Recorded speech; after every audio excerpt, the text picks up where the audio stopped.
I'd like to bring this meeting to order. I would like to start off with the invocation by Reverend Alderman Davis, followed by the Pledge of Allegiance.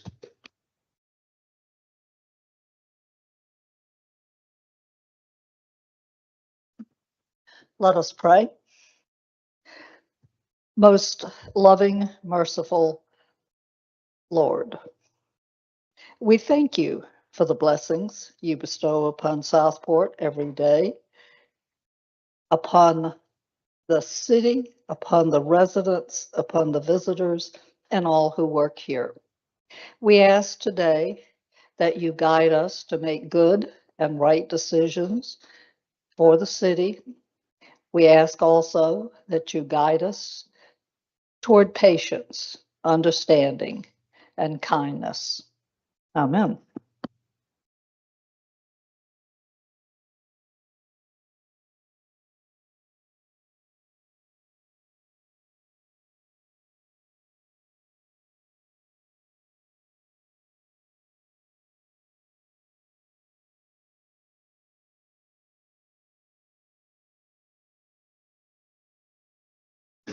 I'm now going to read the ethics statement.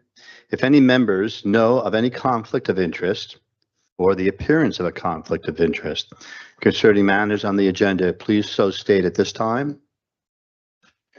Not seeing any, as is always the case, if one should arise, please raise your hand and we'll discuss it at that time. Madam Clerk, are you ready for public comment? Yes, sir. I have Greg McLean.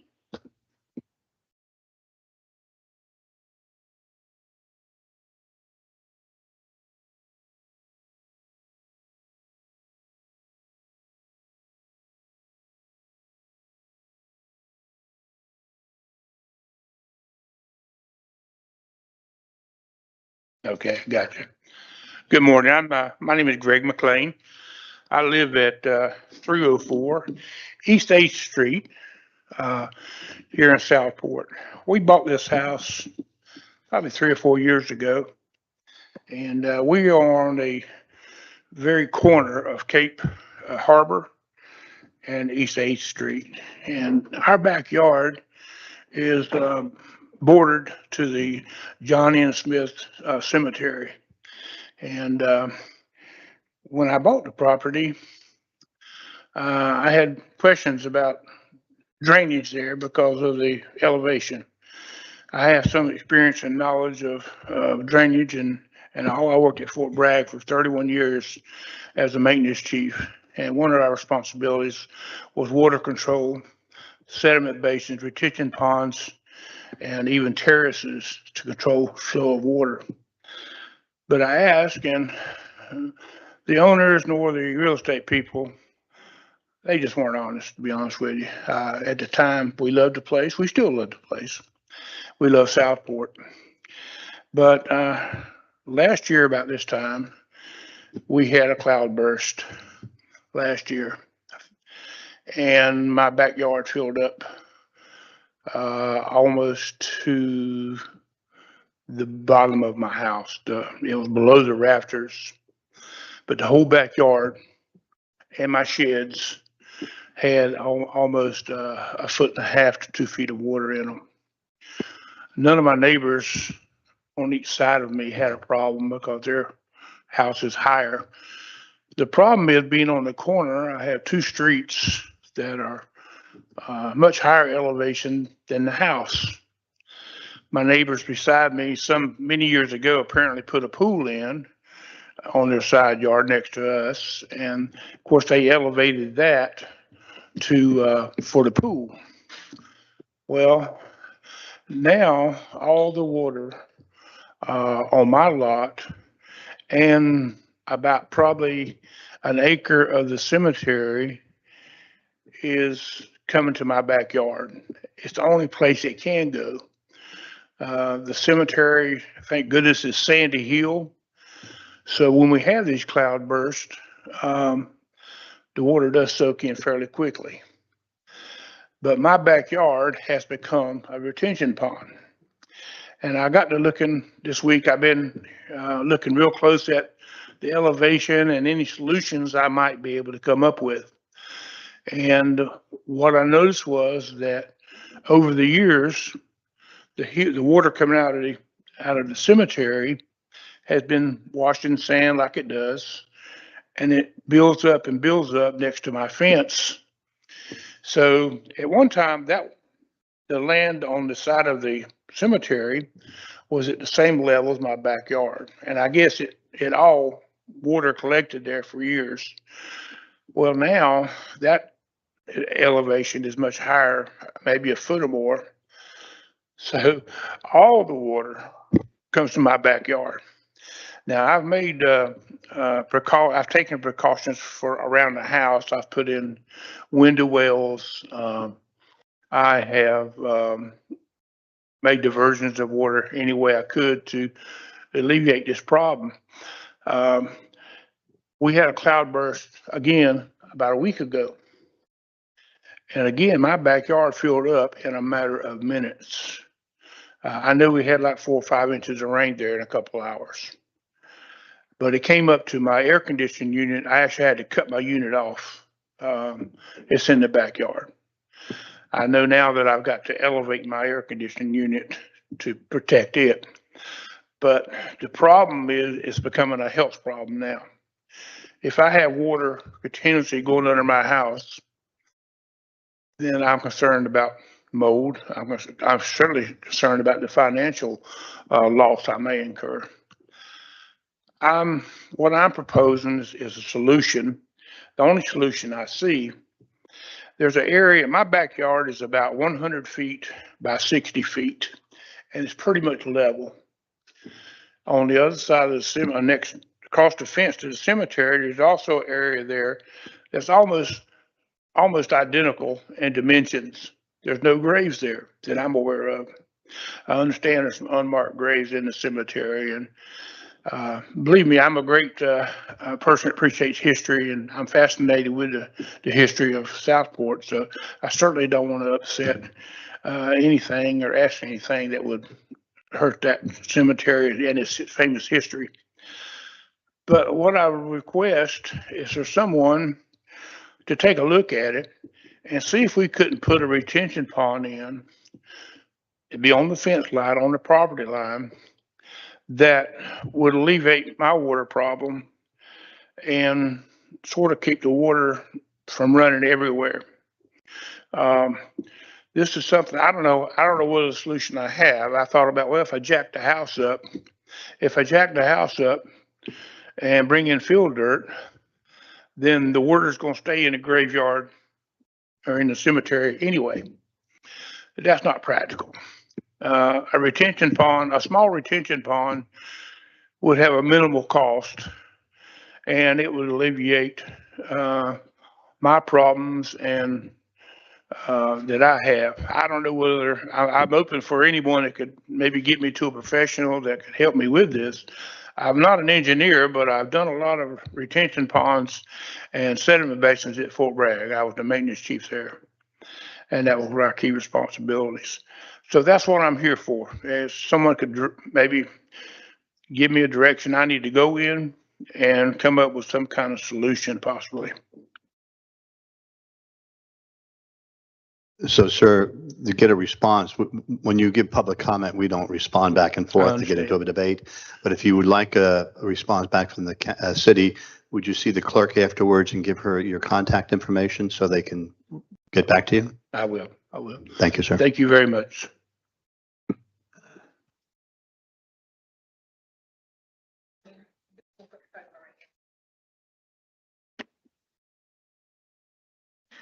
I have Megan Loughran.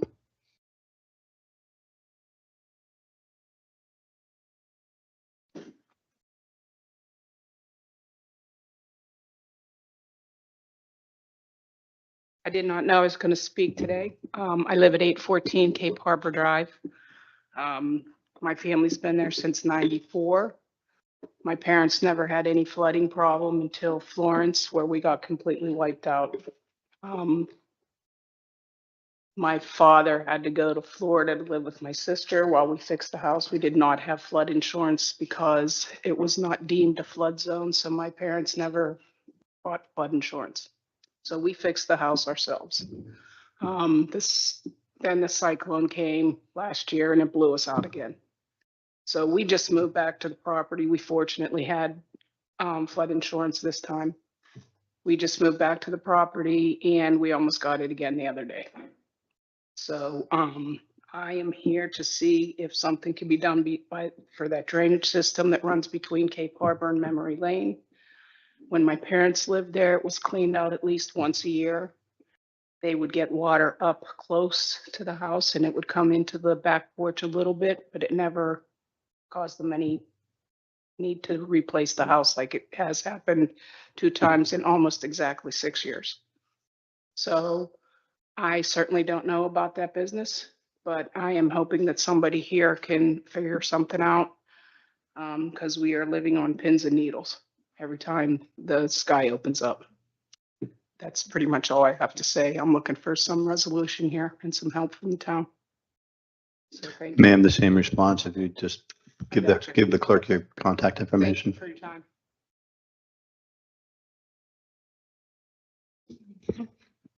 Jack Flynn,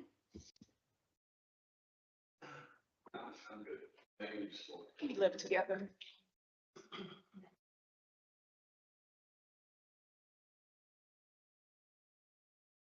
Miss Ann Logan,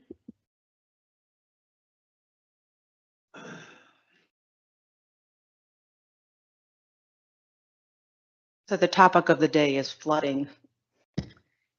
I live at 611 North Fodale Avenue, 3 houses down from the hospital, and I have the drainage ditch in my backyard. I understand that in September, that was a once-in-a-lifetime storm. But Tuesday night, I was home alone, and thankfully, I was home, and I was able to get the water out of my sunroom. With the blessing of neighbors who helped me move my furniture and friends, we got the water out with minimal to no damage. I have documentation that dates back to 1979 that talks about the ditch and the causes of the ditch and how the ditch was cleared out repeatedly by the city. Last year, I called the city the beginning of the hurricane season and I spoke to Tom Stanley, who said, and I don't know if Tom's here or not, but he said to me on the phone that, well, it's not our responsibility and I hope my guys don't get bit by a snake. I don't appreciate the response. Gentlemen did come and walk the ditch, but nothing was done about it. I noticed now recently that they've surveyed the water, sewage, and electricity on the one side of Fodale. We've heard rumors that there's going to be a culvert put in. But something has to be done. We can't live like this. I can't look at the weather and wonder, oh my gosh, do I need to stay up all night and then panic that I'm going to get flooded again? I just can't do it. And it's also come to my attention through some research of neighbors that the hospital has a pump that's pumping water into our backyards. That can't be right. The hospital can't be dumping water and causing our houses to flood. That to me is not, 1, not ethical, and 2, I don't believe it's legal. You can't intentionally flood a neighbor's house. So I know you can't respond. I understand that. If you leave your information, I'll respond to you. Thank you. And actually, there is some hope for you. I hope so.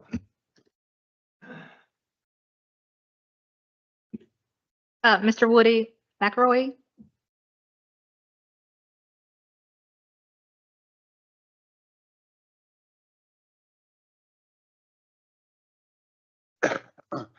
Hello, my name is Woody Backroy. I used to work for the city of Southport, had a retired, old disability. I'm the one in there, I used to go clean that ditch out back there. Everybody's talking about. We did it about twice a year. And it don't take no time in there to do that ditch, probably about an hour and a half. And now y'all saying there, y'all don't do it no more. I just wanted to know why.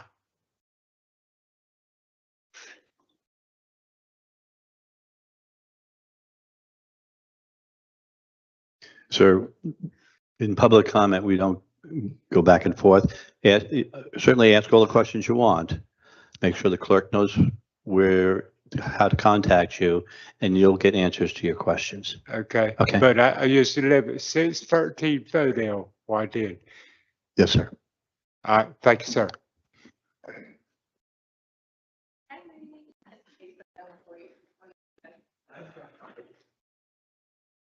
Miss Mary Jean McLean. I got it wrong all the way. I'm Mary McLean. I live at 612 North Fodale Avenue. My house doesn't flood, my yard does. I'm here today to act as a proxy for several of my neighbors who can't be here today and to tell you their story. It isn't just a matter of the backyard flooding.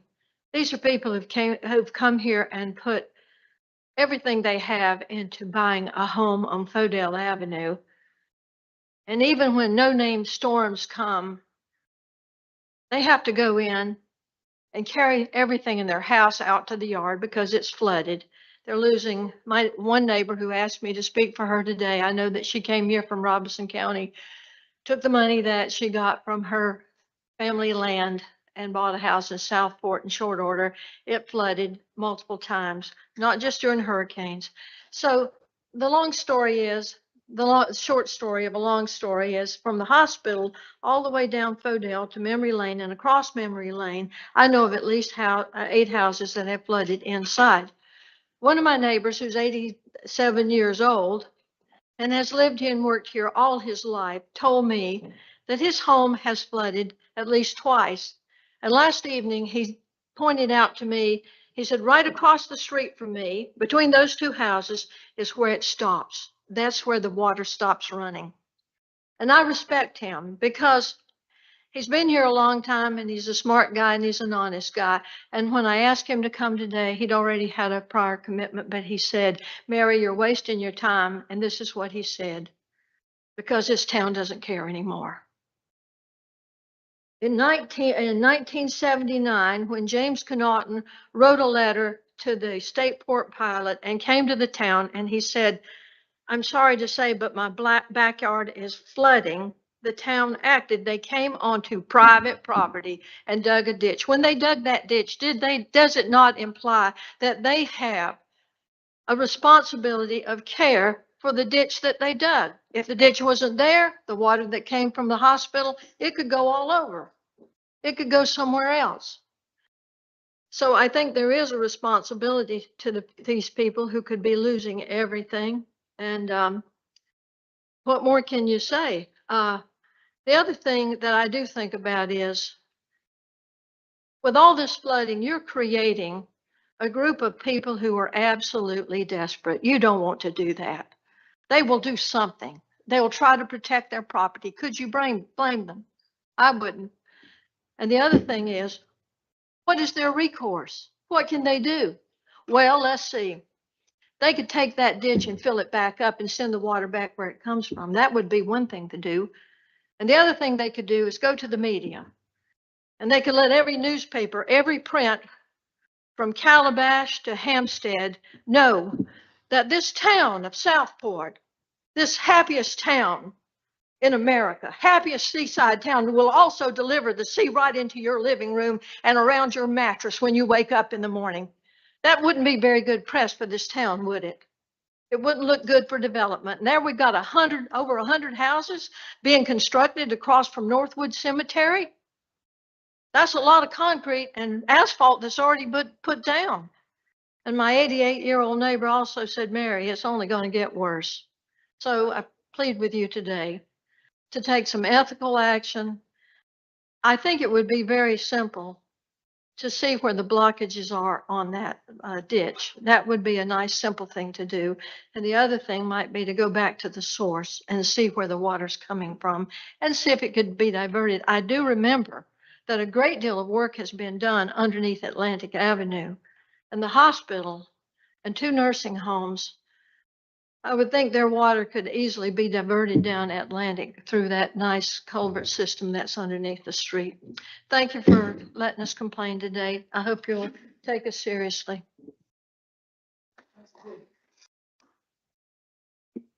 Miss Katie Ward.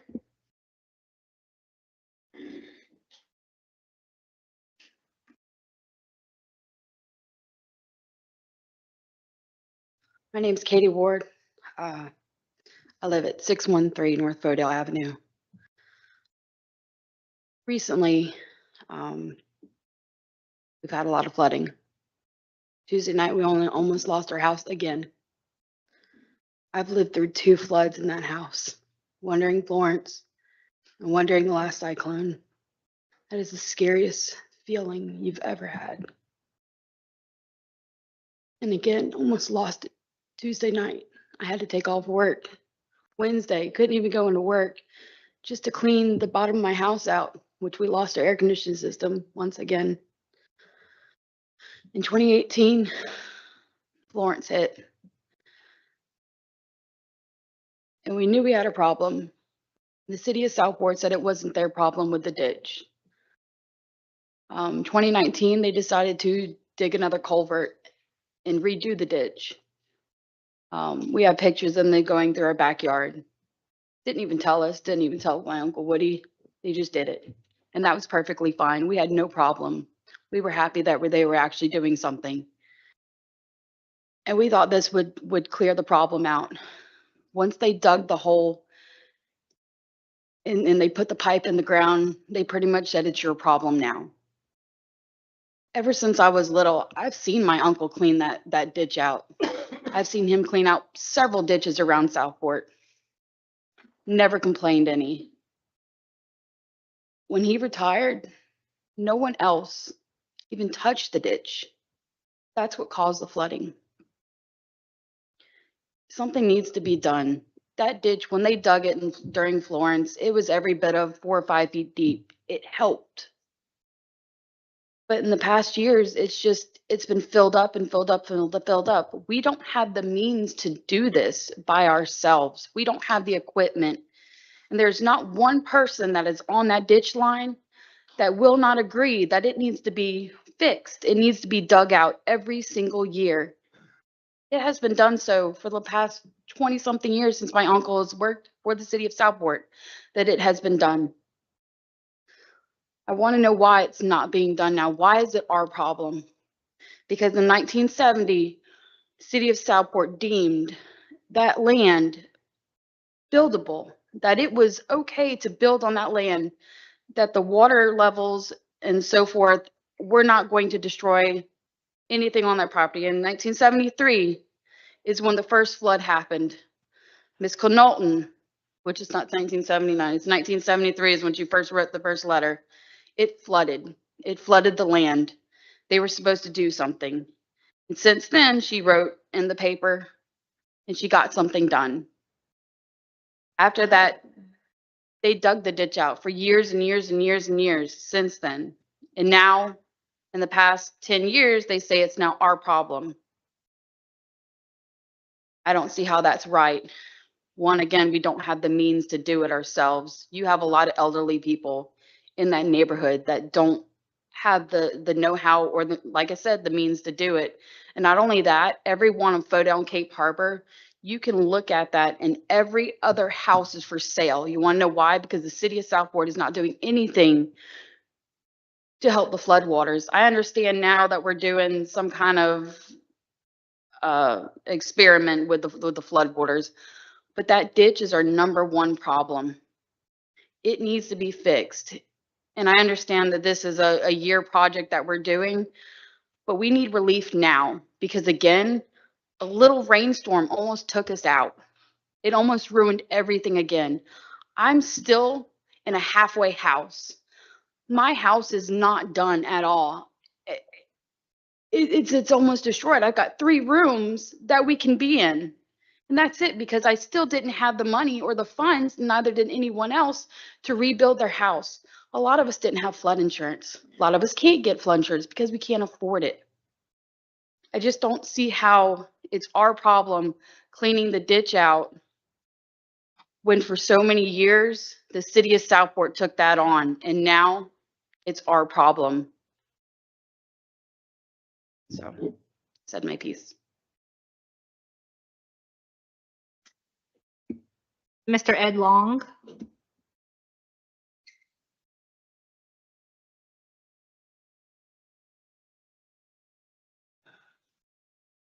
Morning. For the ones that don't know me, my name is Ed Long. I'm retired, 31 years of law enforcement in this county.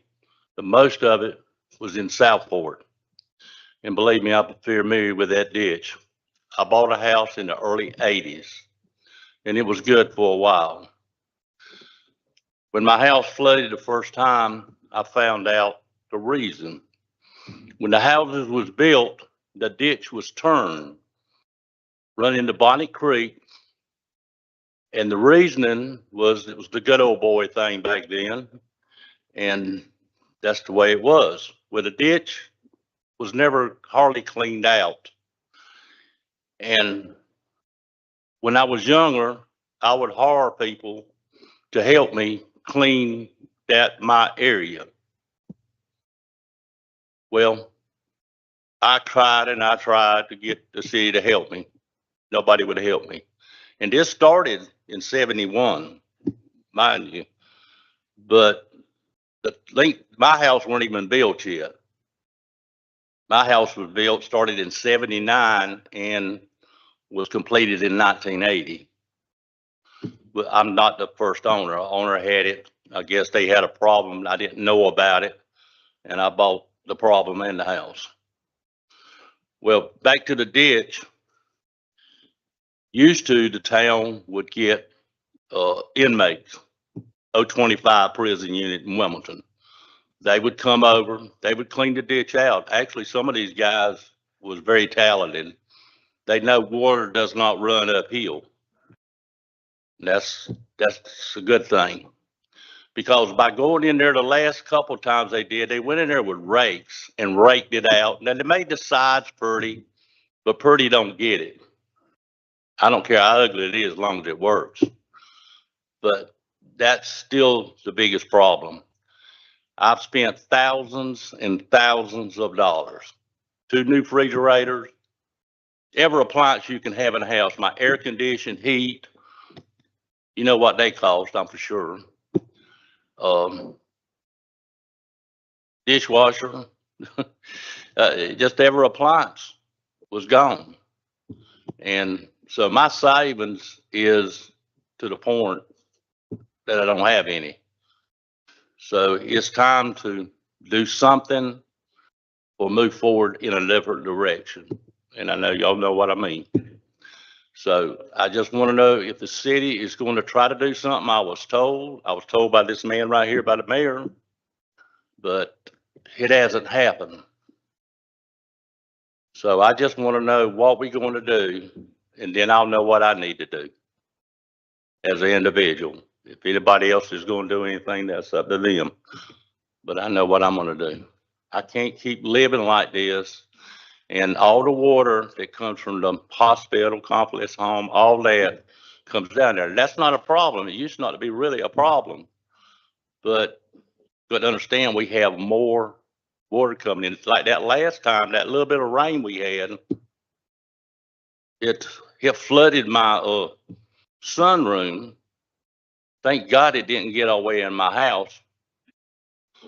But 3 times before, I lost most of all my advanced certification. I had stuff in there and all of it got damaged. I lost so much that means a lot besides everything else you can think of but my butt. My wife's not happy. I'm not happy. And I know a lot of other people's not happy. And I love Southport, but I don't like the way it is now. The administration has got to do something. Now, I've been here a long time. I started in the sheriff department in the early 70s. And I've given my life to law enforcement to this county, and I don't seem to get anything back. And I've given this town a lot. I had 2 businesses here for 18 years. Had a computer company and the biggest video store that's ever been known of, right here in Southport. Club Loose, where the realty company is up there on House Street. But I'm not complaining about that. So would anybody like to ask me a question? Sir, I know how to get in touch with you. I'll follow up with you, okay? Okay, but I've got it all here since 1971. I got all the paperwork. Okay.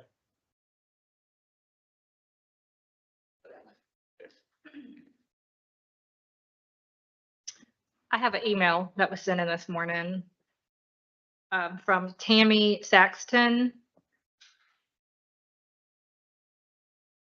Dear City of Southport and Board of Aldermen, I am writing this letter because I could not attend today's meeting due to work. I live at 607 North Odell Avenue. This has been my home since October of 2019. The drainage ditch runs behind my house. Back in 2020, I had some concerns about the ditch. Mayor Hayden visited me and the ditch was cleared out after his visit. That was the only time since I have lived here that the ditch has been cleared. When the no-name storm hit on September 16th, 2024, my home flooded. I reached out to one of the aldermen about my situation. Mark Spencer came by my home and basically told me that there was nothing that could be done. He told me that fixing the ditch problem for the homes on North Rodell would just cause the problem to be moved to another area, such as his home. Of course, I did not like this answer. He then told me I could easily sell my home. I did not wish to sell my home. It is my home. I had also asked for a dumpster to be placed somewhere along our street for those of us who were flooded to have a place to deposit the debris and damaged household items. That was also a no. One would think that the city would want to help homeowners who pay taxes clean up after natural disasters by making it a little easier by placing a dumpster on the street for cleanup purposes. I guess this idea was too much to ask. If it was just my own debris that I was having to clean up, I could understand. However, I had debris from all surrounding homes in my yard. It was frustrating. I am still dealing with the aftermath from the storm. I thought that for sure that the ditch would be cleared out after the no-name storm, but no, it was not. All the debris from the no-name storm has been sitting in that ditch all this time. One would think that during the winter months would have been a great time to work on the ditch. We must prepare for the hurricane season, right? On May 27th, 2025, a smaller storm occurred with about 7 inches of rain, and all my yard flooded again. Not as bad, but bad enough. Water accumulated in my yard and under my home. There was so much debris that washed out from the ditch into my backyard. I also had debris from neighboring homes in my yard as well. I do wonder how much of that was debris left from the no-name storm. I realize that flooding is a big possibility living in Southport. I also feel that there are ways to prepare and maintain the utilities that we have to make life run more smoothly. I truly feel that if the ditch is properly maintained, the problem would not be as bad. Slapping a Band-Aid on it would not fix the situation. I know that with all the new developments occurring around us, the problem is getting worse as well. I do not know the solutions, but I know that there is a big problem with a drainage ditch that does not drain properly. I do have photos of no-name storm damages as well as May 27th, 2025, if anyone would like to see. Thank you for listening, and I hope some solutions can be found. Tammy Saxton, 607 North Odell Avenue. And I have one more. This is from Up Your Arts. Mayor Rich Alt and Board of Aldermen. Dear Mayor Alt and Board of Aldermen, I wanted to thank you and Southport City staff for partnering with Up Your Arts to put on what was a very successful plein air festival on May 1st, 2nd, and 3rd. We had over 75 participating artists and around 300 patrons visiting our festival, ending wet paint sale on Saturday, May 3rd. During the day, the park was also filled with children and adults enjoying the kids' plein air, art demonstrations, music, and food truck. Franklin Square Park is the perfect venue for our annual festival, and we appreciate allowing us to continue to use it. It provides the space we need, the stage for music and announcements, some shade for our artists and demonstrators, nearby restrooms, and adequate close parking. I also want to provide specific thanks and acknowledgement for several of your city staff. Heather Hemphill and her staff at Parks and Recreation are excellent partners and helped us strategize our options as we awaited the final decisions on the use of the park, and then help with festival layout options to help keep us compliant with the new park use rules. Elena Dale Taylor at Community Relations was instrumental in setting up online registrations and getting the word out. Tom Stanley and his public works team provided cones and hung our banner over Howe Street. Chief Coring's assigned officer, Katie Ward, was very helpful and supportive on Festival Day. Thanks again for all the city support. We look forward to our continuing partnership for years to come. Sincerely, Marty Dorward, Plein Air Festival Chair and Up Your Arts Board Member. And that is all. Okay, I'm going to ask the indulgence of the board for a moment to expand on the biggest topic we've had today. I wanted to see if we could add it to the agenda as number 1. An update on our flooding in Fodale and where we are. Good deal. There's a motion and a second to add it to the agenda. And is there any discussion on it? I'm sorry, what's the motion? The motion is to add a new agenda item when we get to the point where it says E, which is where we're going to go next, is to add an agenda item to have an update on the stormwater issues. Because there's a lot of, for everybody here, when we're involved in this every day. So we're really aware of what's going on. And the hard part is getting communications out to all of you of what the city is doing. I think there's a great opportunity to have that conversation and have the manager lead that conversation. So I'm going to ask for a motion to close public comment. Yes, we are. Yeah. All in favor of closing public comment? Any opposed? The next topic on the thing is the approval of the agenda, and there's been a motion on the floor now to add an agenda item, and there's been a second to that. Is there any discussion on that topic?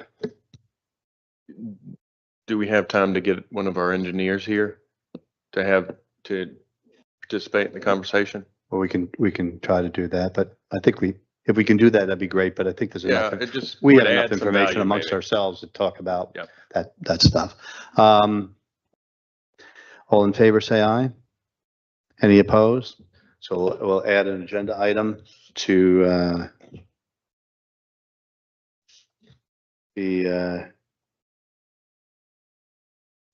let's make it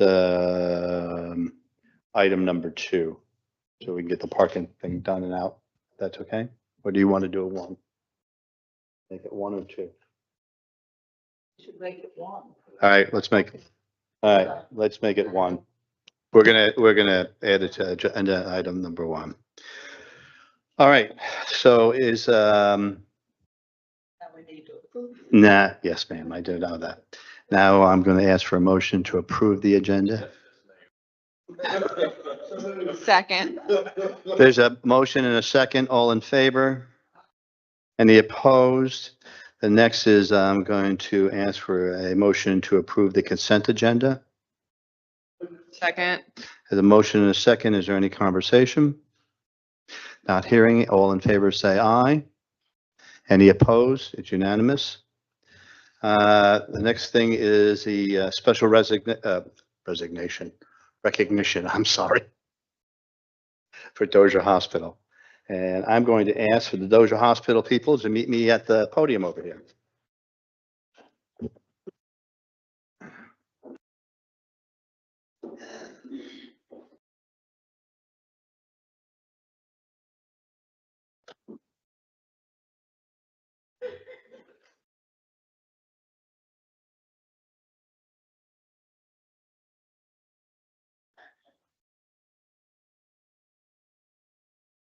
Okay, this is the city of, the city of Southport Board of Aldermen and the 95 years of trusted care Dozier Hospital has played in Southport.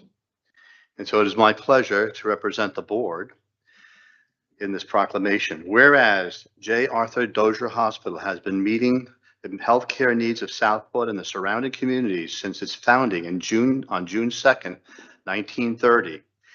And this year proudly celebrates its 95th anniversary of service and care. And whereas the hospital was established as a tribute to Dr. Julius Arthur Dozier, whose commitment to public health inspired its creation as the first hospital in Brunswick County, it remains a lasting symbol of his vision and dedication.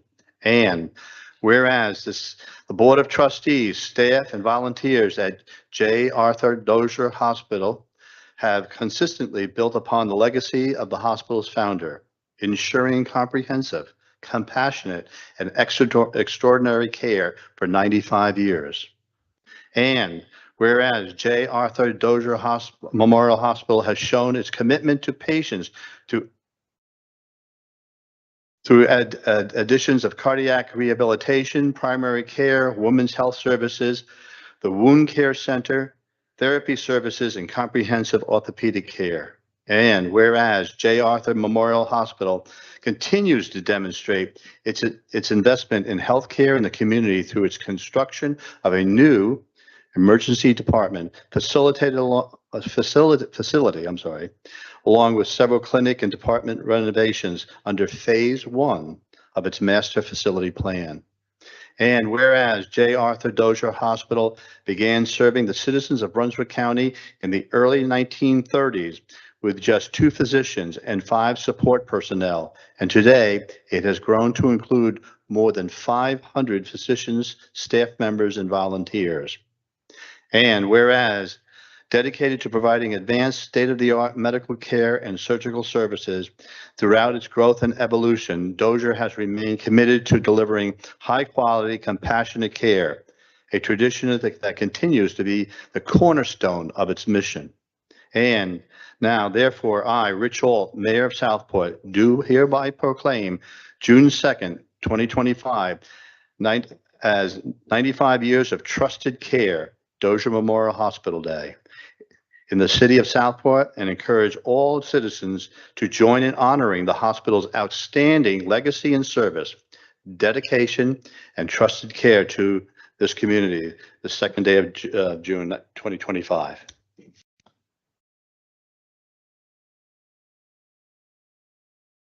Yes, please. I'd just like to make a brief comment to the Board of Aldermen and to the community that's present. Thank you for, first of all, this special proclamation. This is very important to Dozier Hospital, especially since just this year, as of May 14th, 16 hospitals have closed. We're very fortunate to have Dozier Hospital in this community. And we're here not only to provide care, but to also look out for our community. And I would just like to make a comment that we do not pump water into people's yards. Our water goes into the sewer system. So we would never, ever do anything to hurt our community. We are here to help. And so again, thank you for this resolution or this proclamation. I would also invite you on June 7th to our community cookout. It's open to the entire community. Please join us for what I call our chew and chat, an opportunity to meet your neighbors, talk with your neighbors, and communicate about how we can continue to work together to make sure that healthcare remains accessible in our community. Thank you.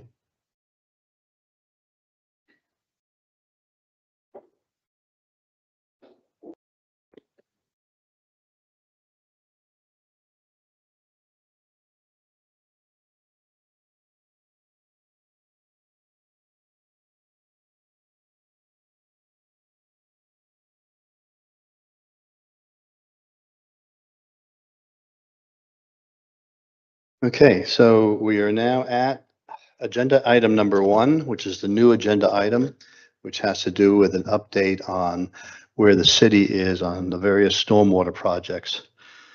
Mr. Manager, are you ready to go, sir? Yes, sir. So we have several different tracks we're pursuing to fix these issues. So number one, we have ordinance changes that requires this board's action. So we are in the process of updating our UDO.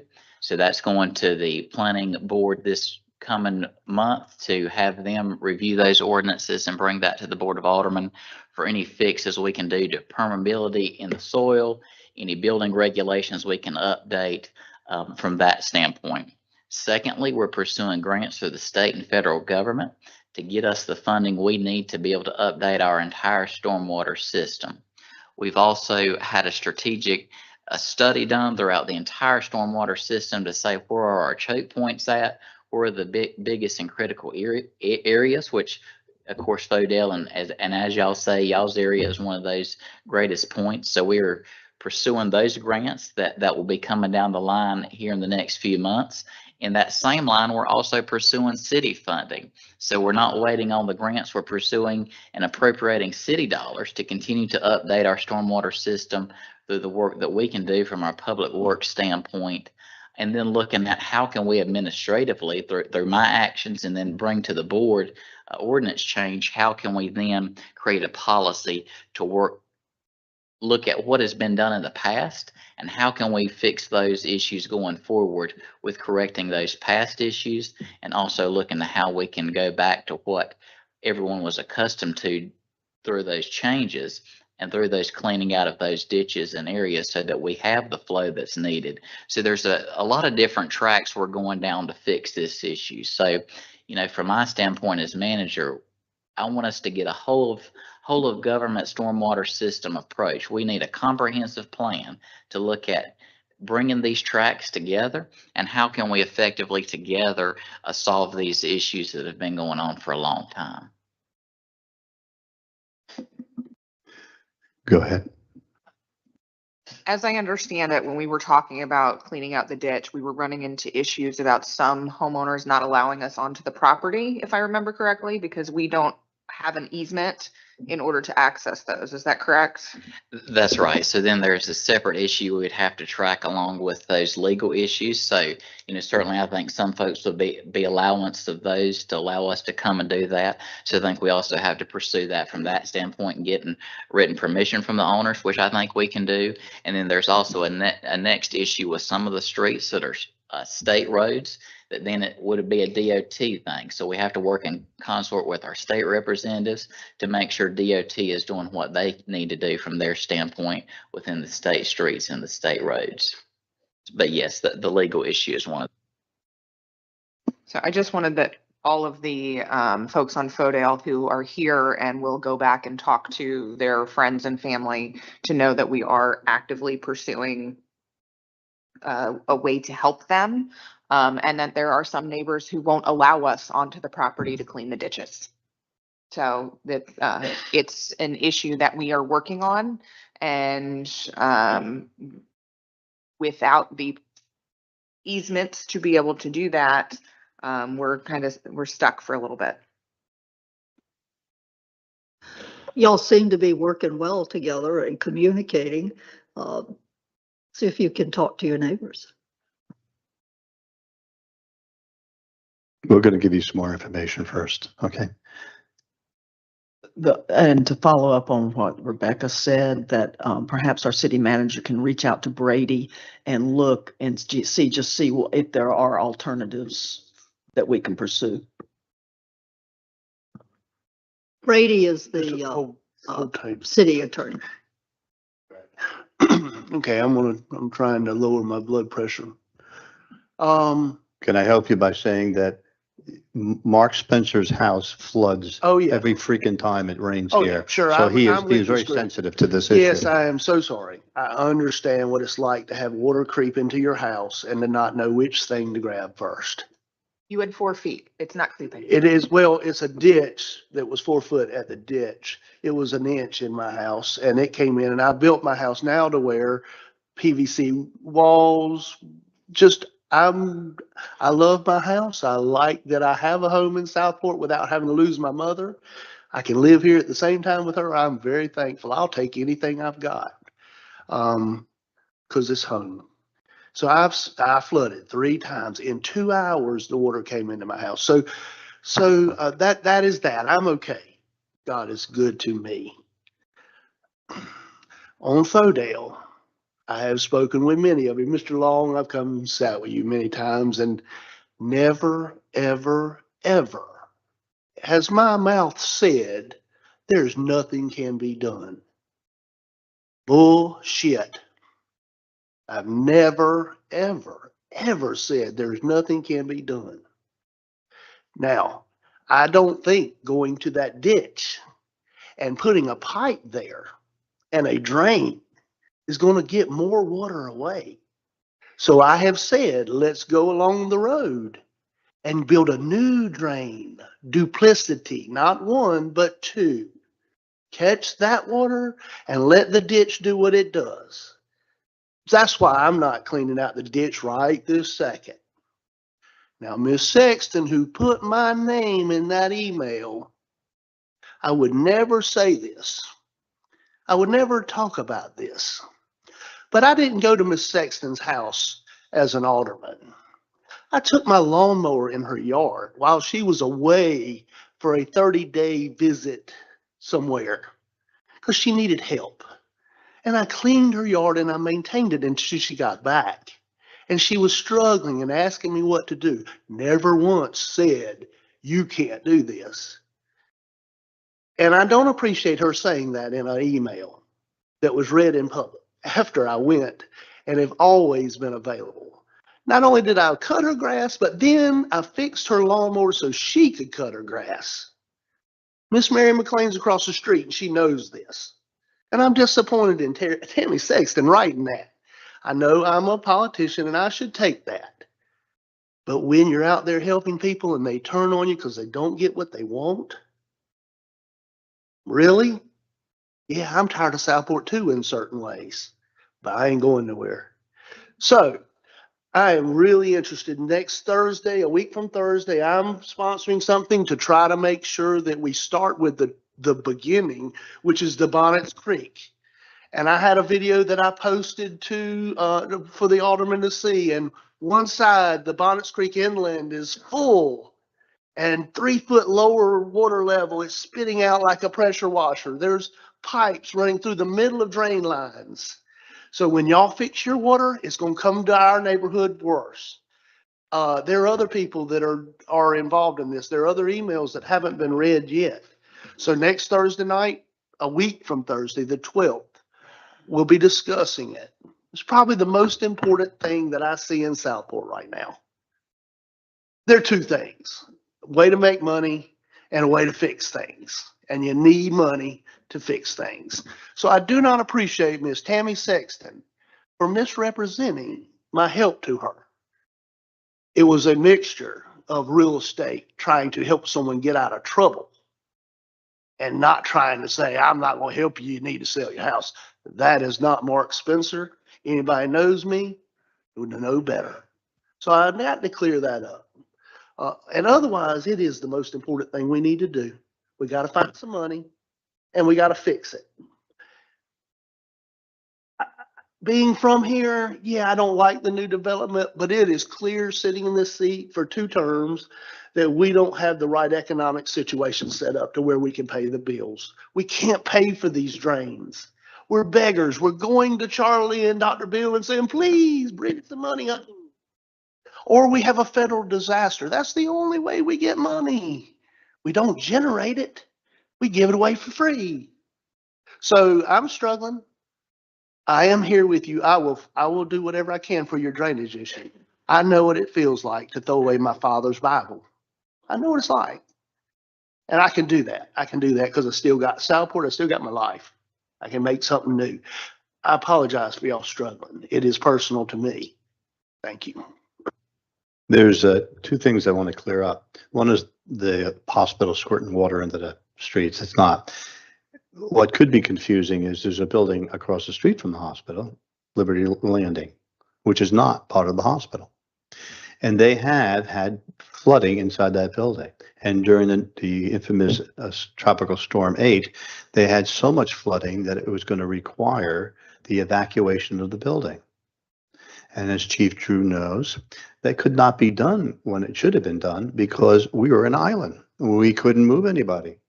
And moving people out of a rehabilitation or place like that is very risky health-wise. So once the road got opened up, then the county came in and they evacuated the people. They do have a pump, and it does pump water.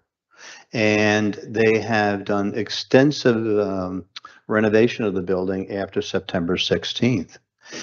And we actually checked on them during the storm this past week, and I talked to them subsequent to that, and they had a very little amount of water. Long term for that is that their pipe and their pump will be connected into the new storm system on Fodell, which is the first one up for the brick grant. Am I correct on that? The other part is the ditch. So we can clean out the ditch potentially with the people that are there. But if you've walked the ditch, and Mr. Long and I have walked that ditch together, if you go, I want to say 2 houses down, maybe 3, as you go towards the water, go southbound, back in the good old days, either by express or a tacit agreement, someone allowed 2 homeowners to connect to their houses with a crossover over the middle of the ditch. It's blocked. It has a culvert about that big. Clearly not big enough to take all the water on that ditch. So I've stood there with Mr. Long and looked at that and just shook my head. How did that happen in the past? But this has nothing to do with this board. So if the ditch is going to be the partial answer, if it's going to be the partial answer, that's going to have to be all torn out because the water's just going to back up. We can clean out from that blockage up towards Fodell, but all of you that are on Fodell are not going to be helped by that because it's going to stop at that blockage there. And that's going to take some time and energy and cranes to knock that all down. And so there's a lot of legal things that have to happen. And the manager is taking all of that, taking all this information in. He'll be writing up a report for us, trying to figure out how we go forward with it. But please remember that this board, all 6 aldermen, are all working diligently with the city staff to try to fix this issue. This is decades in the making, millions of dollars in the fixing. And we're moving forward. We got a brick grant already that I don't think we're going to get till October, right? October. You got to wait for the money.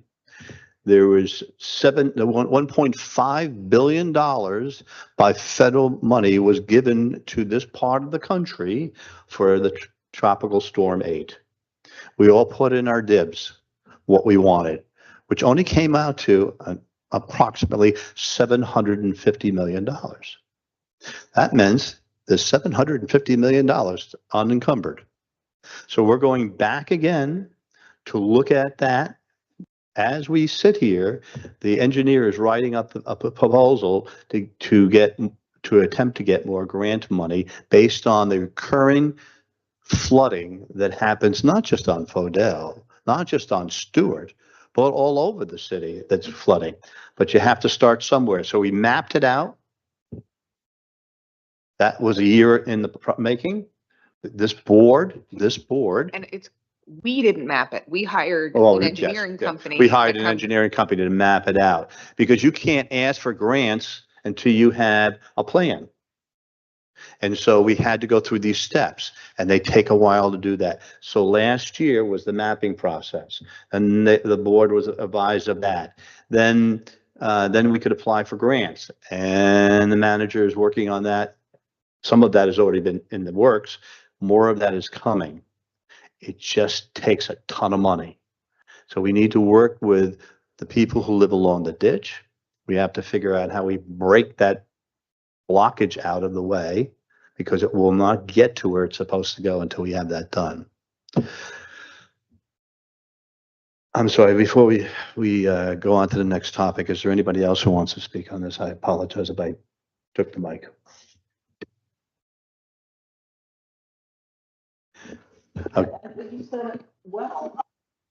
I have heard since Hurricane Matthew that one of the problems with flooding on Fodale was private owners were not allowing the city to come onto their property to clear out the ditches. And I don't know the addresses, but this has been brought to the board's attention for a very, very long time. All right. I'm sorry, if there's no other comment, I hope this gives you food for thought that we actually are not just sitting here with stone faces looking at you. But no, I'm sorry, sir, but we do not get, if you want if you have a question, if you would give your information. I read from 617 something, and never nobody come ask me for. We're going to work on that, sir.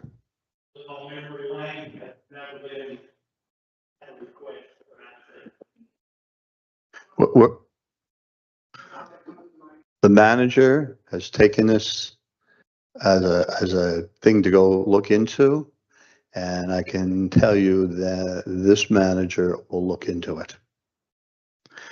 With that, I'm going to move on to agenda item number 2 now, which is a presentation by Auto Connect for the parking management issue. And for the board, I've spoken to Jim. There's Jim, right? I've spoken to Jim prior to the meeting, and I told him to assume that we've read the documents in our package. So we don't need to have 57 pages read to us, but to give us the Reader's Digest version. Thank you, Mayor. Thank you, board members. Thank you, community, those of you that are here. This is an unusual situation for me. Usually when parking comes on the agenda, all of the public comments are about parking. So, you know, while I sympathize with the town and the stormwater situation, this is very unique for me. My name is Jim Varner. I'm the president and CEO of Auto Connect. With me today, I have 2 of my team members. Alyssa Irons is here as my VP of Operations. Company-wide, she takes care of parking services, customer support, and marketing, and working with the communities and the various stakeholders in the communities for support. Also with me is our Director of Parking Operations for Brunswick County is Dale Lyon. So please stop me at any point if you have any questions. I do start with a disclaimer. This is an overview and assessment of paid parking that we have done for the city of Southport. I'm not in charge of implementing. The town has to say, let's go. We can provide a range of services from consulting all the way through support to procure signs, whatever we need to do. So in the interest of keeping with the mayor's comment, let me jump right into the topics that I'll be covering. Is the introduction of our Surfcast by Auto. It's our parking management services. It is a software-based solution that we'll talk through. I'll go through the basic details for implementation.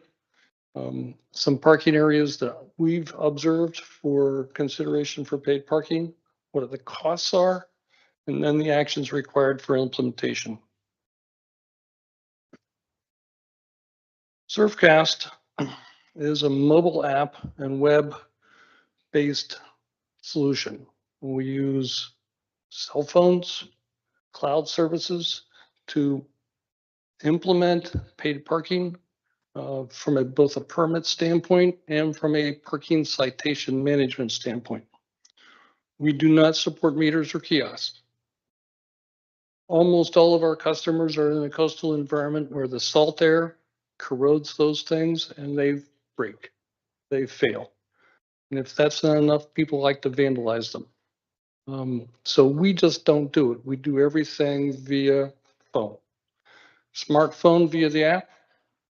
And if people are not adept of using a smartphone, we have a phone number on all of our signs. You can call up our service and we can get a real person talking to you anytime. All of our permits are based on license plates. So when people set up a parking permit, it's based on the car. Don't go changing cars and assume that you've got a permit for it, because it's only that car that's got a permit. Access to our system is all kinds of options. Mobile app, you can download for an Apple or an Android device. We have a QR code on our signs that give you a link, or you can dial directly into our website. Both our app and the website are identical from a capability standpoint. We have a phone number. We live in Southeast North Carolina, and our demographics are such that not everybody is adept at using a smartphone. Not everybody knows how to download an app. We recognize that. So we have real people locally and some remote that will answer the phone and arrange for a parking permit, resident permit, or pay a citation, whatever needs to be done.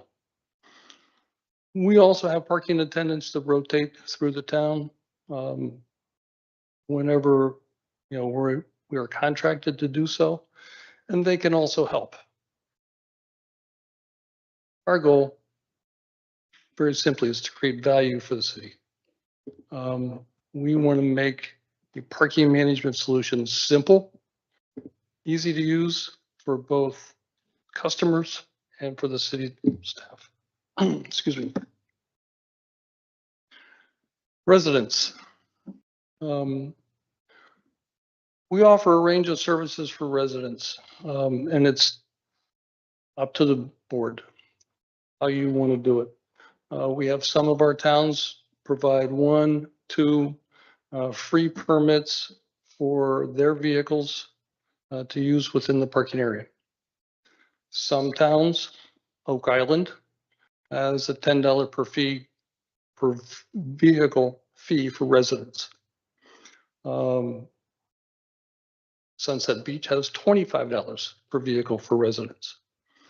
Some towns like Ocean Isle have encumbrances caused by contracts with the Army Corps of Engineers. Residents have to pay exactly the same as a visitor. So their residents have to pay full price. Southport does not have those encumbrances at this point in time. Registration for residents is via an authorization code that we manage with the town staff. Typically, that's either a utility account number or a parcel ID that allows them to register and set up their parking permits for their vehicles. That is all automated on our system.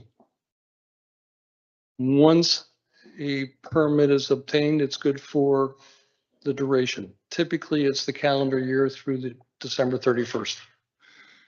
If resident permits are free, we also have a program where they are automatically renewed for the next year. If there's a fee associated with those, then the residents will have to re-register every year. And we do both. We support both. The resident application flow is pretty simple. Log into our app or our website, you create a new account, go through the creation of the account with an Surfcast ID, which is either an email or your phone number. That's important. That way you can get messages. Once you do that, set up your passwords. The next one is go through the resident setup, enter your authorization code, enter your license plates, hit done, and you're done.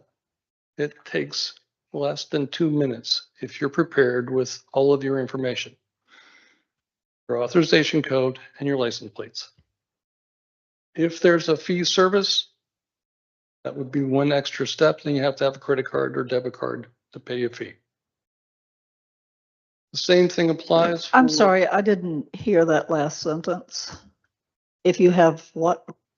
If the residents have a free permits, say for 2 vehicles, we have a service that we allow all of those residents' permits to renew automatically year to year.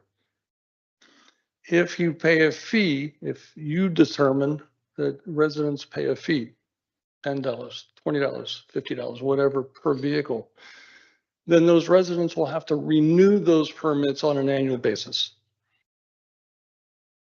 because there's a fee associated with it annually. The visitor application flow is similar. Set it hourly, daily, whatever your permit duration is, enter your license plate, enter your zone that you're in, which indicates the town, the city, the area that you're in, put in your license plate, make your payment, and you're done. We do offer things like, I think it's on the next page, for visitors. Same situation. Use the mobile app, QR code linked to the website, all via phone. Things that we recommend, looking at parking rates, looking at Brunswick County and competitive rates. $5 an hour is typical. All of the other towns that we have primarily beach access parking. Some towns have parking lots, parking areas, parallel parking in town, more aligned with what Southport has. They all have the same rate at $5 an hour. Some have a full day rate. Some have not a day rate because they want to facilitate the turnover for visitors. Southport falls into the latter category of probably more like a 2 or 3 hour permit limit, so that you can facilitate the turnover of visitors. You may want to consider a reduced fee, a discount fee for some areas of town. Go further up, north out, that is outside the main shopping area and restaurant area. That may be a discounted $3 per hour rate. Again, up to you. These are just suggestions and ideas. A fair number of people from the surrounding area outside of Southport come to Southport all the time. You may want to consider a season permit for those people. Again, a competitive rate for Brunswick is $175 per season. That's within a calendar year. First year may be prorated, however you want to do it. The only exception right now for that permit is Oak Island, which recently raised their rate for season permit to $225. That is new for this year. Last year it was still $175. Payment options are credit and debit cards. We have looked at other options and continue to look at options, but those are the prevalent. We've looked at Apple Pay, Google Pay, Venmo, PayPal. Some of them work great, some of them don't. We used to offer PayPal as a solution. We stopped it. It was a problem. And we don't recommend that one. Where to park? There we go. The town is responsible for identifying where valid parking places are. If people aren't parked in a valid parking area, they're subject to a citation. And we do this all the time. No parking except in designated parking spaces. Throughout the industry, the prevailing approach to paid parking is you either say you can park here or you can't park there. You don't do both. Sometimes do both, but you don't have to. If you say this is where you can park, and you can only park in a designated spot. That is sufficient according to the industry. We support it either way. Designated parking areas for the general public. Residents required to use those same spaces. Visitors have to have a valid permit. Any type of vehicle, including LSVs, carts. And LSVs and carts can use a standard space. They are not restricted to using LSV only spaces. That's North Carolina law. And those carts do have to have a valid permit. Enforcement. Enforcement is via us checking the license plate. We can scan them, we can manually enter them, we can do several ways of checking them. Using our cloud service, we know in an instant whether you've got a valid permit or not. Our enforcement personnel don't have start and stop times. It's either a valid permit or it's not. If it's not, they give a citation based on town ordinances. We do give 15-minute warning notices if you opt in for notification via the app through a text or an email, depending on how you set up your account. We also notify you again when your permit's done and give you an option to extend your permit. And then no parking violations or what we consider no zone violations, people parking opposing an ordinance. We do those as well. It doesn't have to be just the paid parking area.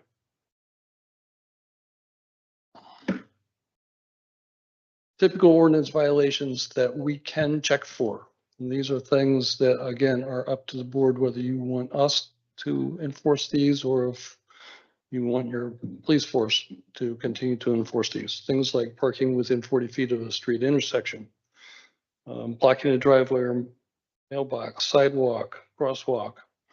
One of my favorites, parking in a parallel spot opposing the direction of traffic.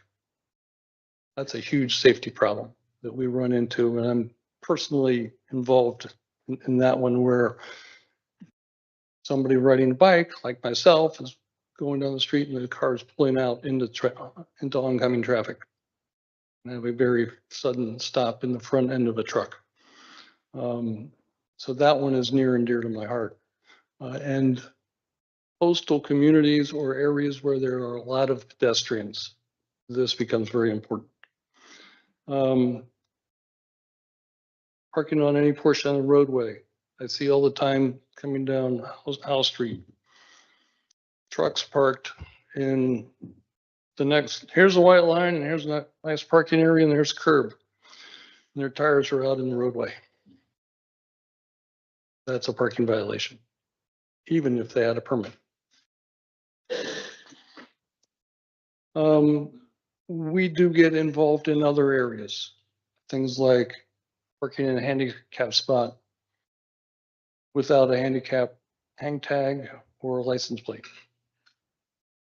That's a state statute, but if you put it in your ordinance, we can enforce it. Otherwise, the police department has to enforce it. Same thing with parking within 15 feet of fire hydrant, fire lane, or emergency access. I say beach access because a lot of our towns have that.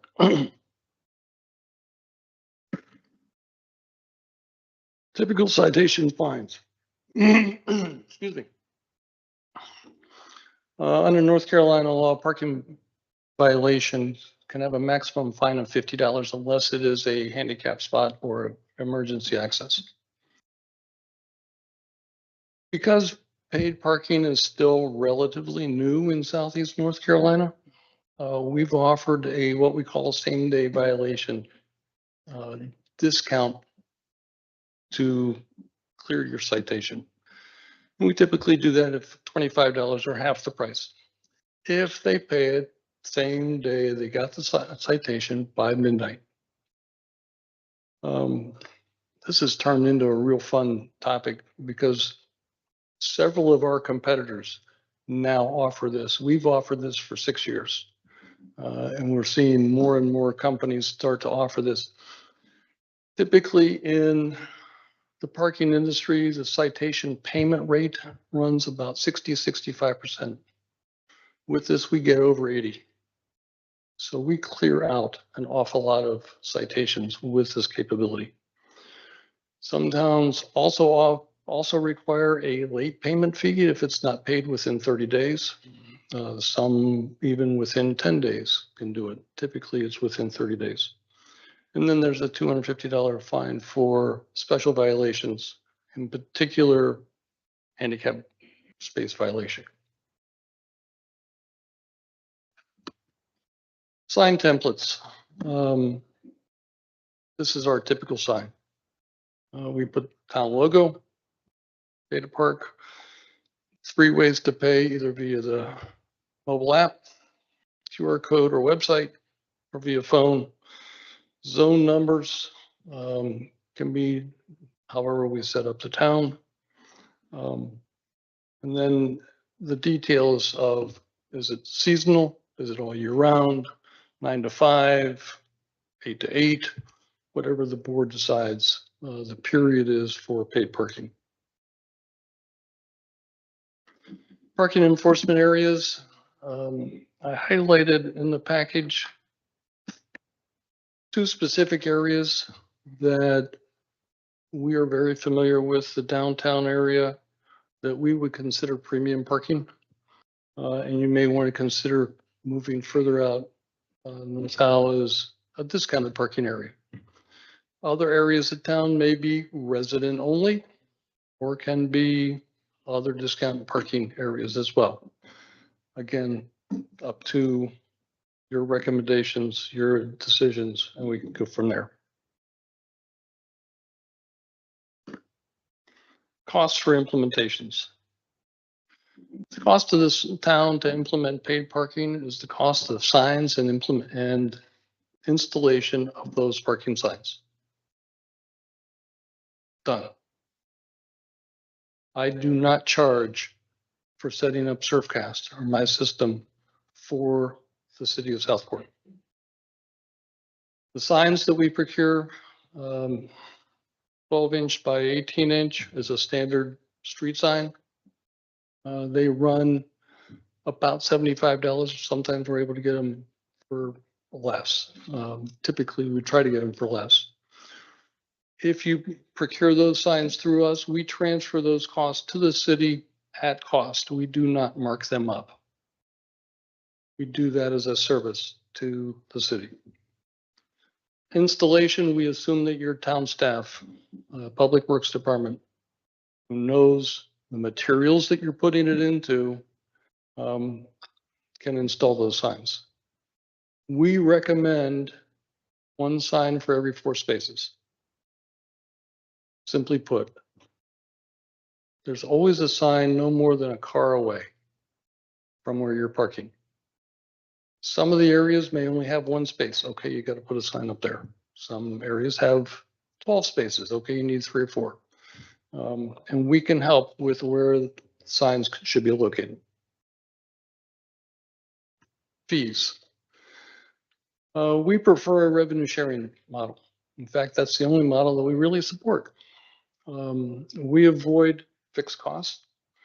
We don't charge extras. We don't invoice our costs back to the city. We just take a 35% write-off of whatever we collect. And once a month, we send an ACH transfer to the city for 65%. Our fees range from anywhere from 20 to 40%. 35% is where we end up with a downtown area based on the cost of enforcement. 20%, 20% on the low end. The city does all the enforcement. The city handles all the citations, manages all that. 40%, we have 1 case where we do a little bit more we have more people on board manning a 4x4 drive on the beach parking lot. We actually man the gate. So 35% is typically where we are. With the downtown area, something like a 2-hour parking limit, we know we have to be out there a little bit more often than we do if we're just doing a beach access. We only have to do a beach access twice a day, once in the morning, once in the afternoon. Downtowns, we have to do more often to keep up with the turnover of people. No fixed cost. 35% is whatever it is. And we work within that limit and provide the services that we need. A lot of our towns really appreciate this kind of service.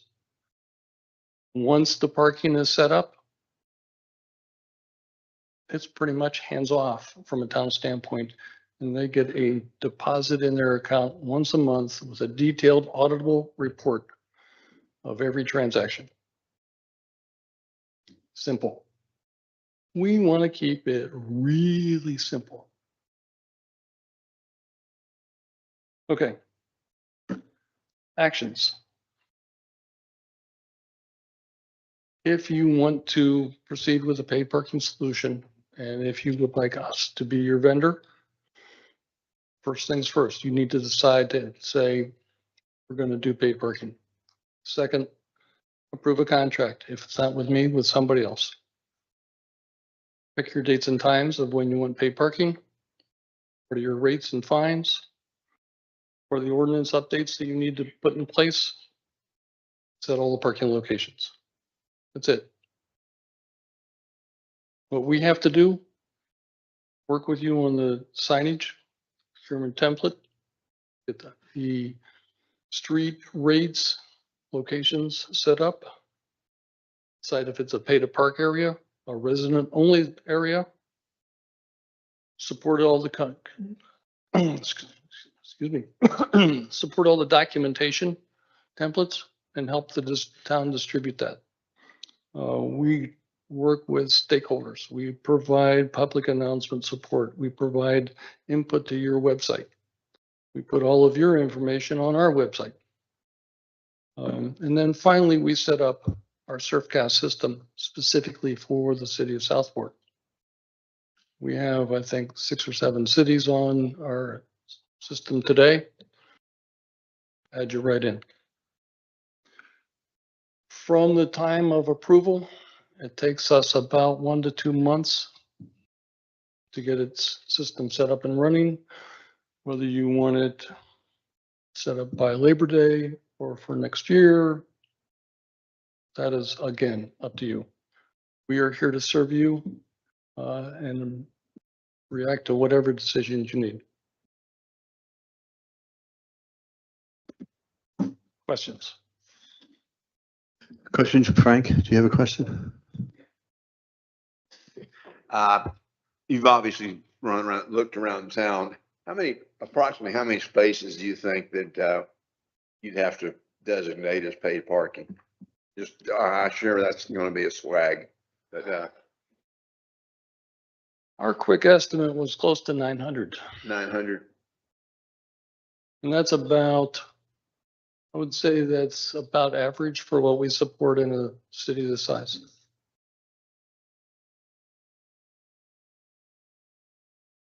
Did you have a question, ma'am? I've got 5 questions. She's ready. I am. What about visitors who are visiting residents? Let's say members of your family, friends come to stay for a week or so. Do you have a system for making it possible for those people to be able to drive their car into town if they don't want to walk into town and not have to pay? I mean, let's say they're going to be here for a week or so. I think we all have visitors at one time or another. So how do we take care of them? Being that they are not residents and don't have a resident permit, and if they drive their vehicle, they're going to have to pay to park.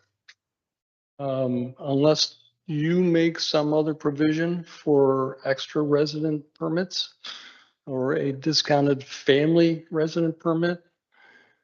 The problem with that is it tends to create some misbehavior. People that rent their homes want to create a free account for every renter that comes through every week. And that's not what you typically want to do. So generally, those people would have to pay. Or if they're coming and staying at my house, I tell them to take my car because it's free.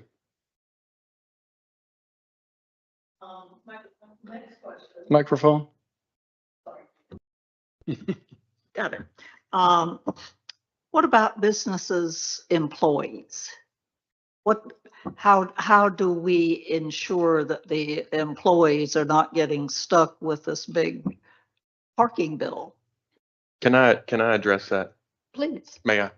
Sure. So I think that one of the things that we need to think of as a board is that residents, business owners, and their employees are free, period. And if we don't do that, I'm not going to support it. Okay, next question. So let me expound on that a little bit.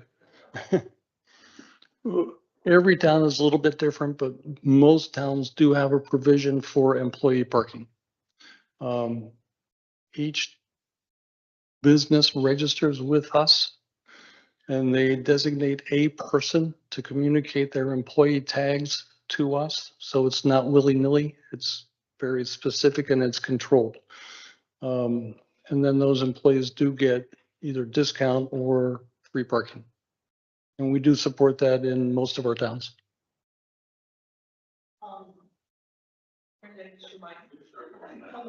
Mike here, there. The signs, the paid parking signs, are those going to be on poles? Typically, yes. Okay, so this would be poles that the city obtains and installs? Yes. Okay. Mike again. There you go. I'm just gonna leave it on, I think. I'm trying to get a mental handle, excuse me, on what the anticipated revenue for the city might be if we end up with 900 paid parking spaces. What ballpark, what are we looking at annually? That's a very leading question. I know. Generally, we have two different models. One for beach access parking that we usually tell boards to plan on about $750 per space per season. And then we have downtown parking areas like Southport, which would be more applicable, where you've got higher turnover and people that come pay to park 2 to 3 hours and may have paid parking year round. Then we tell them that they should expect probably north of $1,000 per space. So all told, with about 900 spaces, I would expect you to clear, and this is net to the town, not gross, net to the town, close to $1 million a year. Now, I say that. I am very conservative when I talk to boards about what to expect. And we've been able to exceed that in every case.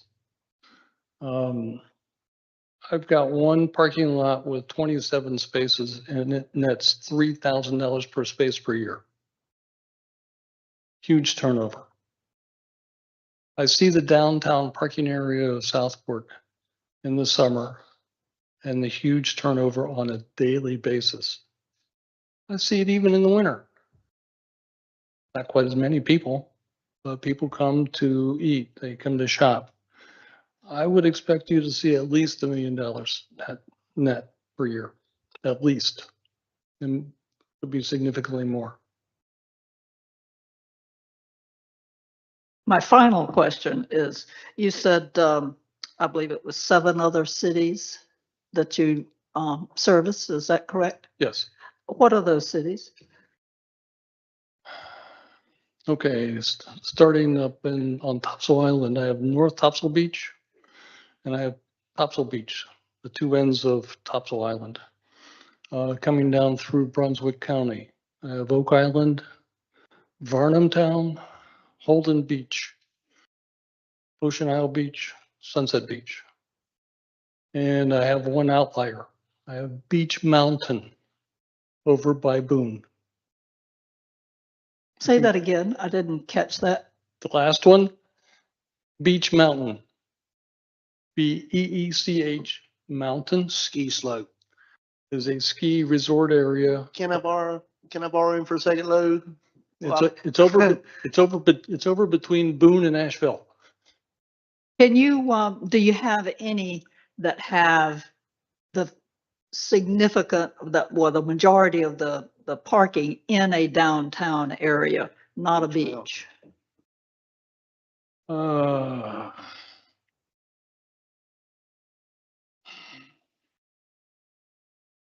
have 3 towns that have a downtown parking area, but also have beach parking. Beach Mountain is only the downtown area, but it's not a shopping area like Southport. We have significant downtown parking area, parallel parking in Holden Beach. We've got it in Oak Island.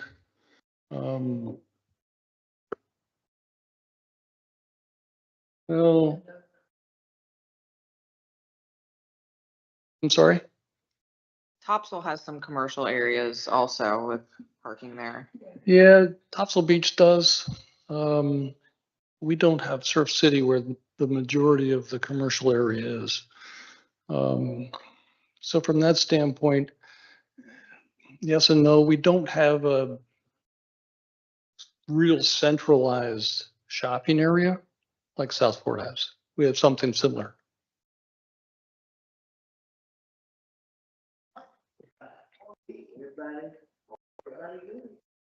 Okay, so this is sort of my baby, or it's one of the options that I've seen to try to get us out of trouble.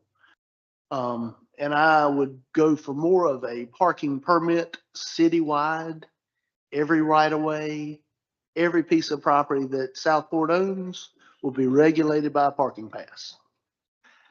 That means that you have to have parking on your private property. If you want company to come, they have to park on your property.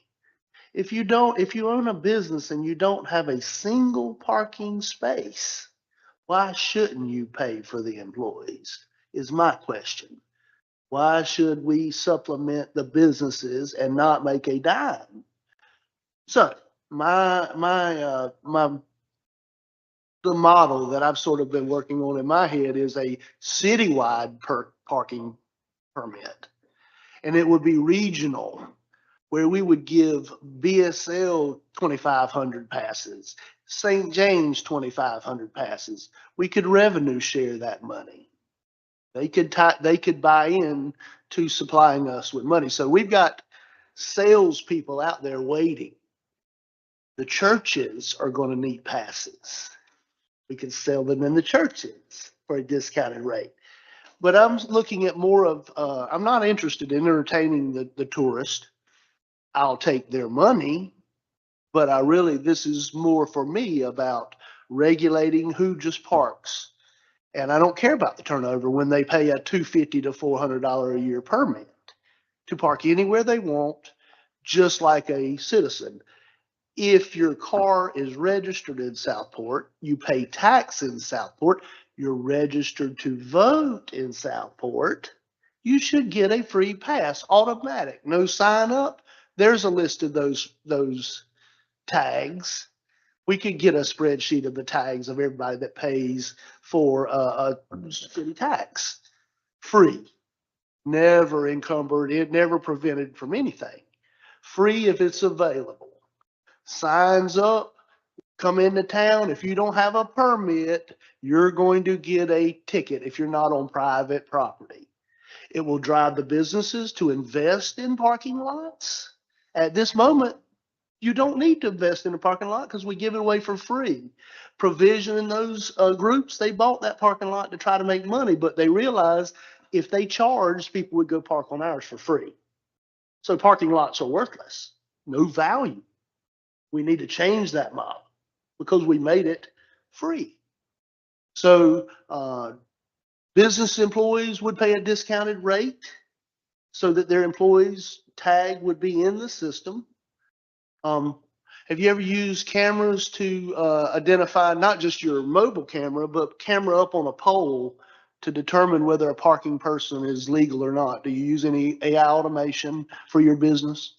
We've looked at it because of the turnover and the cost to implement that. We have not done it because those systems are relatively expensive. There's truly a program So- out there for free that will Yeah, let but- you load it onto a Raspberry Pi and identify a license tag. It's open source, free software that There is. will read a license tag, right? There is. It's Python script. And one of the concerns that I've got relative to residents is some parts of the city, the residents have to park in the right of way because there is no private property available for them to park. So I have seen, we know that. I mean, those are areas that if a resident is parking in the right of way, it suddenly gives anybody else permission to park in the right of way. So your point about making the entire town pay to park is valid. And those residents that have to park their cars in the right of way just need a permit. They're going So, to be in and the then- system and not ever talk Yeah, to and about it just implies that we will need to enforce every street. And we have no problem with that. That is part of our service offering. We can do that. and you can enforce as much as you want to enforce. The knowledge that it's there can enforce enough. Yeah, and it's the downtown area. We would want to enforce that at least 4 times a day. The rest of the town, maybe once or twice. It's not as critical. And then there's fun days like the 4th of July. Guess what? We don't want to be here. Make it a free parking day.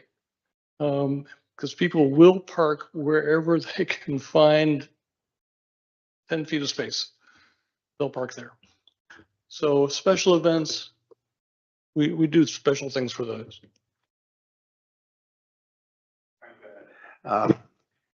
You're indicating that the city should be able to gross net whatever, $1 million a year.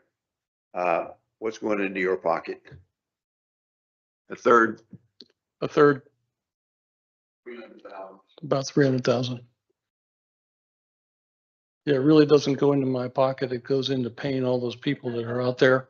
It goes to pay for the people on the phones. Our It's still system- going into your pocket. It's going into your company's pocket. Yeah, and a lot of parking services use a third-party vendor to develop their system. We don't. We wrote the code. We manage the system. We manage the citations. We forward citations to a collection agency if they aren't paid.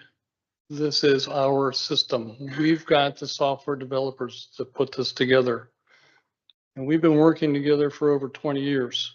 We've got, I know you've read some of our background, but we've been doing this for a long time for IBM, for Security First.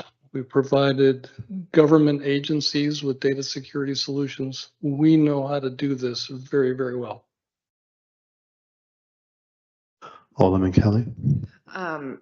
Couple of things. So I would really like to know how many parking spaces, we think it's 900. Along House Street, there aren't markers in between what would be considered parking spaces. We just have the one white line that runs down each side of House Street. looking at signs along our waterfront every 30 feet or so does not bring me joy. Now, $1 million a year, great. That's fantastic. I love that idea. But the other thing is our golf carts aren't required to have tags in Southport. They're registered to City of Southport, and there are no tags on them for the most part. So how do we capture those if we're going to go forward with this? If they're registered to the city of Southport, what identification is on those? There's a sticker. There's a sticker? It's not well done. It's not like Bald Head where you actually have a number that's dedicated to you. I would like us to change that and copy Yes. what they're doing across the river. I would say either what they're doing in Ball Head or what they do in Oak Island, where they have accessible carts with a triangle and a police sticker with a number on it, so that there's always a reference number. We know who owns that cart. So that if there is a problem, we can cite it, and at least work with the police department to find the owner. The motivation of this is to not charge our residents anything, to make the people on the outside that come here every day pay the bill. But there is a qualifier. If a resident parks up against a stop sign, they're going to get a ticket. If they park opposing traffic, they should get a ticket. So it's free if they park in a designated parking spot. Now to Alderman Kelly's point, if you decide on paid parking and if you select us to be your vendor, we're going to go out along House Street and measure every one of those white lines for how many spaces are here before we implement paid parking. So that's part of our process. We would have to do that. I would need that information to decide how much money we could potentially earn in this, because I have a hard time with paid parking to begin with. I don't think that it's the right choice for Southport. I think we're trying to welcome people here. We have other options on the table to look at for revenue at this time that we're still waiting to push through the state. So I show me the money. Yeah, so there was a parking study done that said within I think it was 4 blocks of the waterfront, we have over 900 parkings. So we have done the study. We don't need him to go back through that process. Yeah, I think that was part of the Walker study. So 10,000 passes at $250 a pass. There are 10,000 residents in St. James. There are 10,000 in BSL. There are 10,000 in Oak Island that come here daily. Which one of them will pay $250 a piece, 10,000? What's that? $2.5 million? So just to address, and my logic or my thinking, which may be wrong with regards to business owners, is, in most cases, they're paying ad valorem tax if they own their building, and they're paying other people are paying sales tax, right? So we're getting value from those being here. Otherwise, and they're getting value too for being in Southport, frankly. So, I mean, it can go either way, but I understand why you would say that. But Robert and Mark, and you remember when Southport downtown was nothing? Yeah, sure. So let's not scare those businesses and business owners away. It was a nice time. We didn't have traffic. We didn't wear down our roads. We were paying our bills. That was the way it was. We were under control. St. James has taught us a lot. Put up a fence, prevent people from coming, collect more tax. I hate to say that, but St. James has taught me a lesson. Shut it down. Protect the people who pay the bills. One other problem we have is we have people who take their property and they build on every inch of it, and then they don't have parking. Where does that stand? Where is that in terms of accountability? Let's ride the city's free parking. I park in the right of way. The gentleman's right. I park in the right of way. I'm looking at trying to make a U-shaped driveway on my property so that I literally am on my property and not in the right of way. But we made rules to prevent that too. Okay, so I don't know what to do. But yes, I park on the right of way, and I pay the tax. My tags are registered in Southport. I vote in Southport. Things that are really rare these days. People that pay the tax in Southport, that vote in Southport with the $1 million homes with no parking spot, that don't live here. Okay, that's what we've become. So I'm ready to slow down and share it with my neighbors with a parking permit citywide. When you go to visit someone's house, if you're parking on their private property, no one will say anything to you. That will mean that you will have to have parking on your properties. It will make people do things. Businesses will have to invest in parking. And the ones that have it, their customers won't have to pay. Can I ask another question? Could Alderman Mostow go first because she's been waiting? Okay. So I have a lot of consternation. The parking study, when the parking study was presented to us, I believe that the consultant said that we weren't ready for paid parking, which if he were here, I would ask him to elaborate on that more now that we're in this conversation. I struggle with 250 signs in our little historic downtown where we have tried to control sign pollution. To me, this is troubling. The idea, and I understand what Mark's saying about private property stuff, but the section of Old Town that I live in, these houses were built, 100 and X years ago, and they're literally, they have no property, so they're parking the right of way. And so then they have guests that are coming for the week, family guests. So now how are we going to accommodate those people? I just think that there's a lot of conversation, and I appreciate this presentation, and I think you've helped us ask a lot of these questions. I think the question of day trippers and how do we manage those people.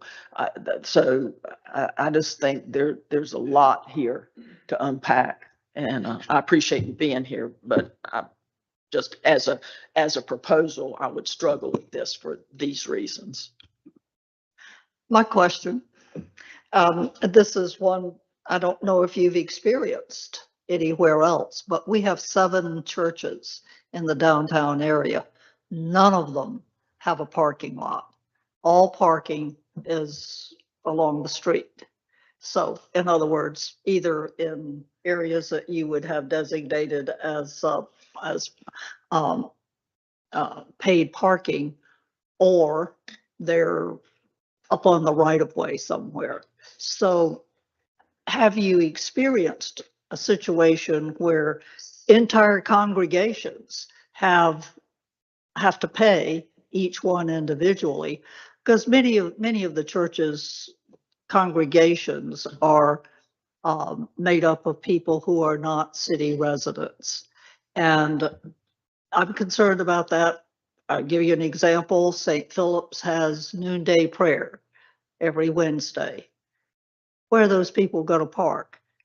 Well, they find a place alongside the chapel, but that is right of way. And if that's taken away or if that's paid, I've got to say, it really rubs me the wrong way to think that people have to pay to go to church. What if we tithe 10%? Or 20, just to be good? I would hope that you're doing that anyway. Almost every town we serve has churches that people park in the right of way. And we make provisions for that, in that area. We do not enforce paid parking for the duration of their services. Now, the issue is really not the Sunday morning services or the Saturday afternoon or evening services or whatever.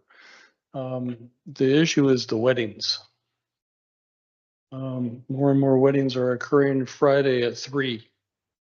Those are the ones that people have to pay to park. I mean, the regular church service on Sunday morning, we stay away from those areas. We know what those are, and that's really up to you to help us define where those areas are. That's not a problem for us.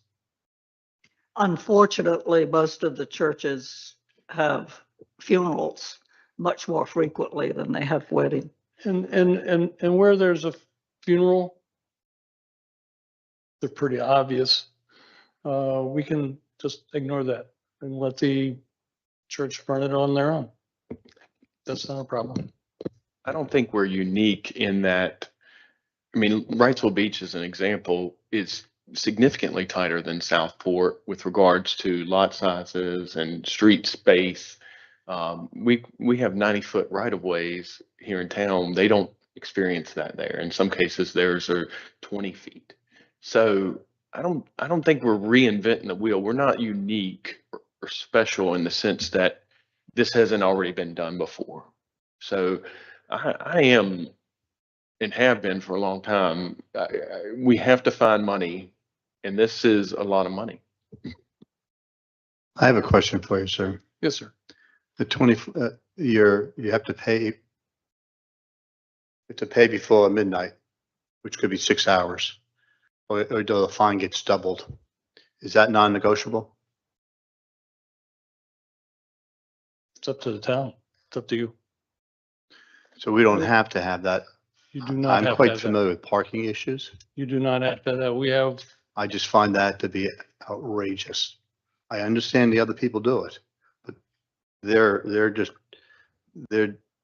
to get anybody who gets a parking ticket is upset at themselves, upset at the world, and they may not actually know enough to even look to see that they have to pay within 6 hours of getting the ticket.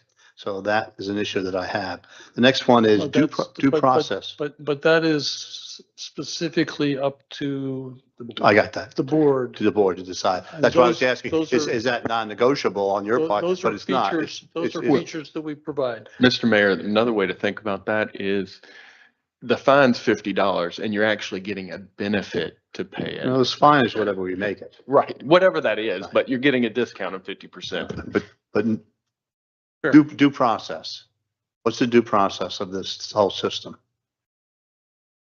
Mayor, the fines that are given out, money's collected, where does that money go?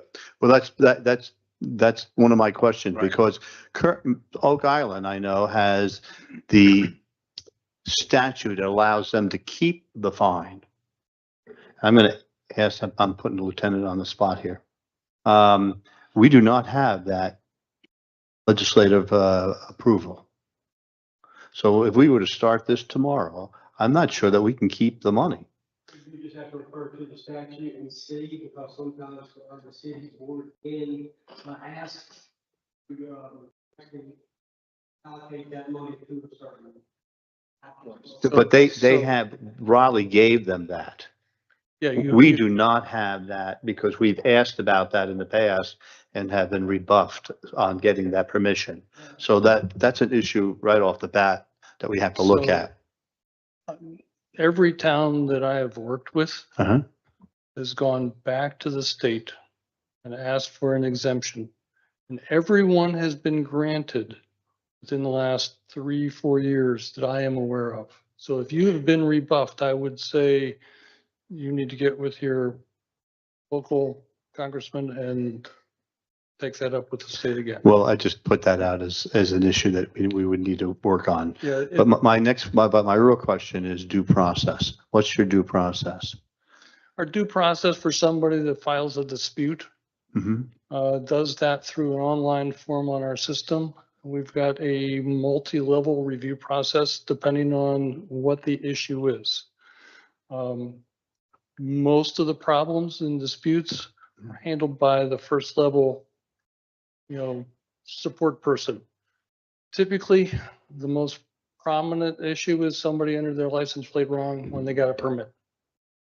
They're like, oh, okay, we can fix that and void out the citation and you're done. If they dispute it further, then it goes through a review process through Alyssa's team. And then ultimately, the final review process comes to me. I've got an extensive training in investigation from previous years of experience. You get 35% if they're found guilty. How in the world can that possibly be an So impartial person sitting to decide the fate?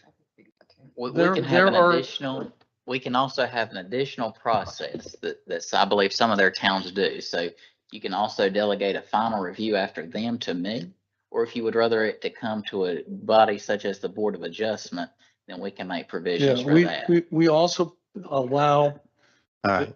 we also allow the town to, you know, whether it's through the town manager, a chief of police. Well, or I other- don't think the manager will have time on his hands to do all the, but you've answered my question is, there is a process to have the due process continue beyond the person or the company that has a vested interest in money and Mr. getting 35% and having a neutral person look at it if they wish to appeal that to someone else who's neutral about and does their salaries or their benefits and nothing is impacted whether they say yay or nay. And that's due process. We have the ability to go to an impartial. All of the towns that we serve today either delegate that to us and we manage it, or they use the town, which also benefits from the fine. Yeah, but We do there's a not- whole different there's a whole different, We do not have a third party pre-set up to support that for a simple civil violation. This is not a misdemeanor. This is not, and 99.9% of the time, these issues are cut and dry. I can, There's the ordinance, here's your violation, here's your picture of the vehicle in violation. Go to any review person. That is cut and dry. Very rarely do we have anything that goes beyond that. I can speak to that. I got a parking violation on Oak Island. I had registered and had a pass, and because my plate is a coastal land trust plate, for some reason it wasn't read properly. So the CT and my SPT were mixed up in their system. It was a matter of me reaching out to them and it was dealt with immediately. So I didn't have to pay a fine. I already had a pass, but somehow the person who was giving the fines that day misread, or I input incorrectly, and it was dealt with right away. Now, then this is coming from a person who doesn't want paid parking, just to be very, very clear on. In your 7 cities that you serve, has the due process ever ended up in the plaintiff going to court against the city? The simple answer is no. We have had, and I hate to make it sound funny, but in southeastern North Carolina, we have a lot of retired New York attorneys. And I don't mean that negatively, but they believe that they can threaten us with court action and the towns with court action. And in every one of those cases, when presented with a citation record with a picture of their car, a listing of the ordinance from the town, every one has been dropped. We have never had any action taken to a court of law. Knock on wood. No, my concern is if they're unhappy with the outcome with you and your review process, that they then turn and sue the city.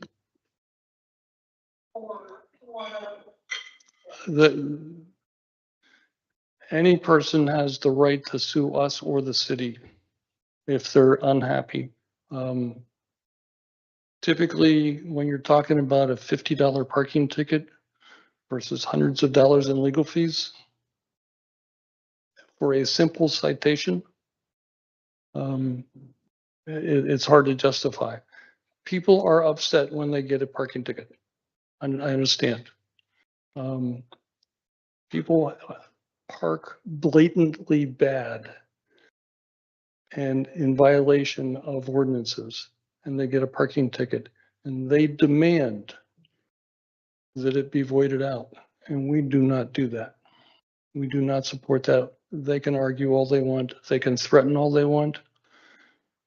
we don't feel that it would be right to take that citation away just because they threatened. What happens if they don't pay? If they don't pay, after 30 days, we submit it to a collection agency. After the collection agency has gone through their due process of trying to collect that fine, there's no additional fine, there's no additional fees, it's whatever was on the ticket. Ultimately, that gets reported to the credit bureaus as an unpaid debt and goes against their credit record. So we don't have to have booting or anything like that. Okay, thank you, sir. Correct. Any other questions?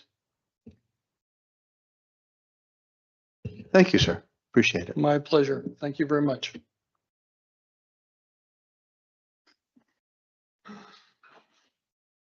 All right, that brings us to the agenda item number 3, which is amendments to the update to the UDO for consistency.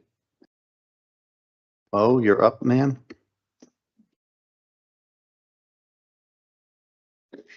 Thank you, Mayor and members of the Aldermen. This topic was brought to you at your May 8th meeting for a public hearing, and there was no public comment at that public hearing. So these amendments are responding to statutory changes to the Chapter 160D, which is our planning enabling ordinances at the state level. So there are going to be changes to Section 210, which is planning board action, 215, penalties and remedies for violations. It adds a sections that talks about transferring lots to unapproved subdivisions and remedies if there are violations to that. And then section 4.4, no subdivisions without the plat approval. And I will entertain any questions you may have. Otherwise, the planning board has recommended approval of these. Are there any questions of Mo? We don't really have a choice here. That's correct. We're just coming updating into the ordinance to compliance match with the state law. language. That's Okay. correct, ma'am. Alderman Mossmiller.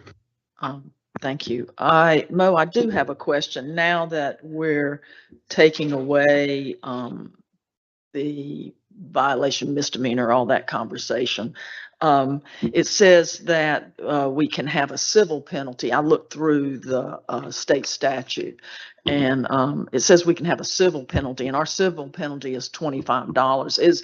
I couldn't find where that amount was dictated by the state statute.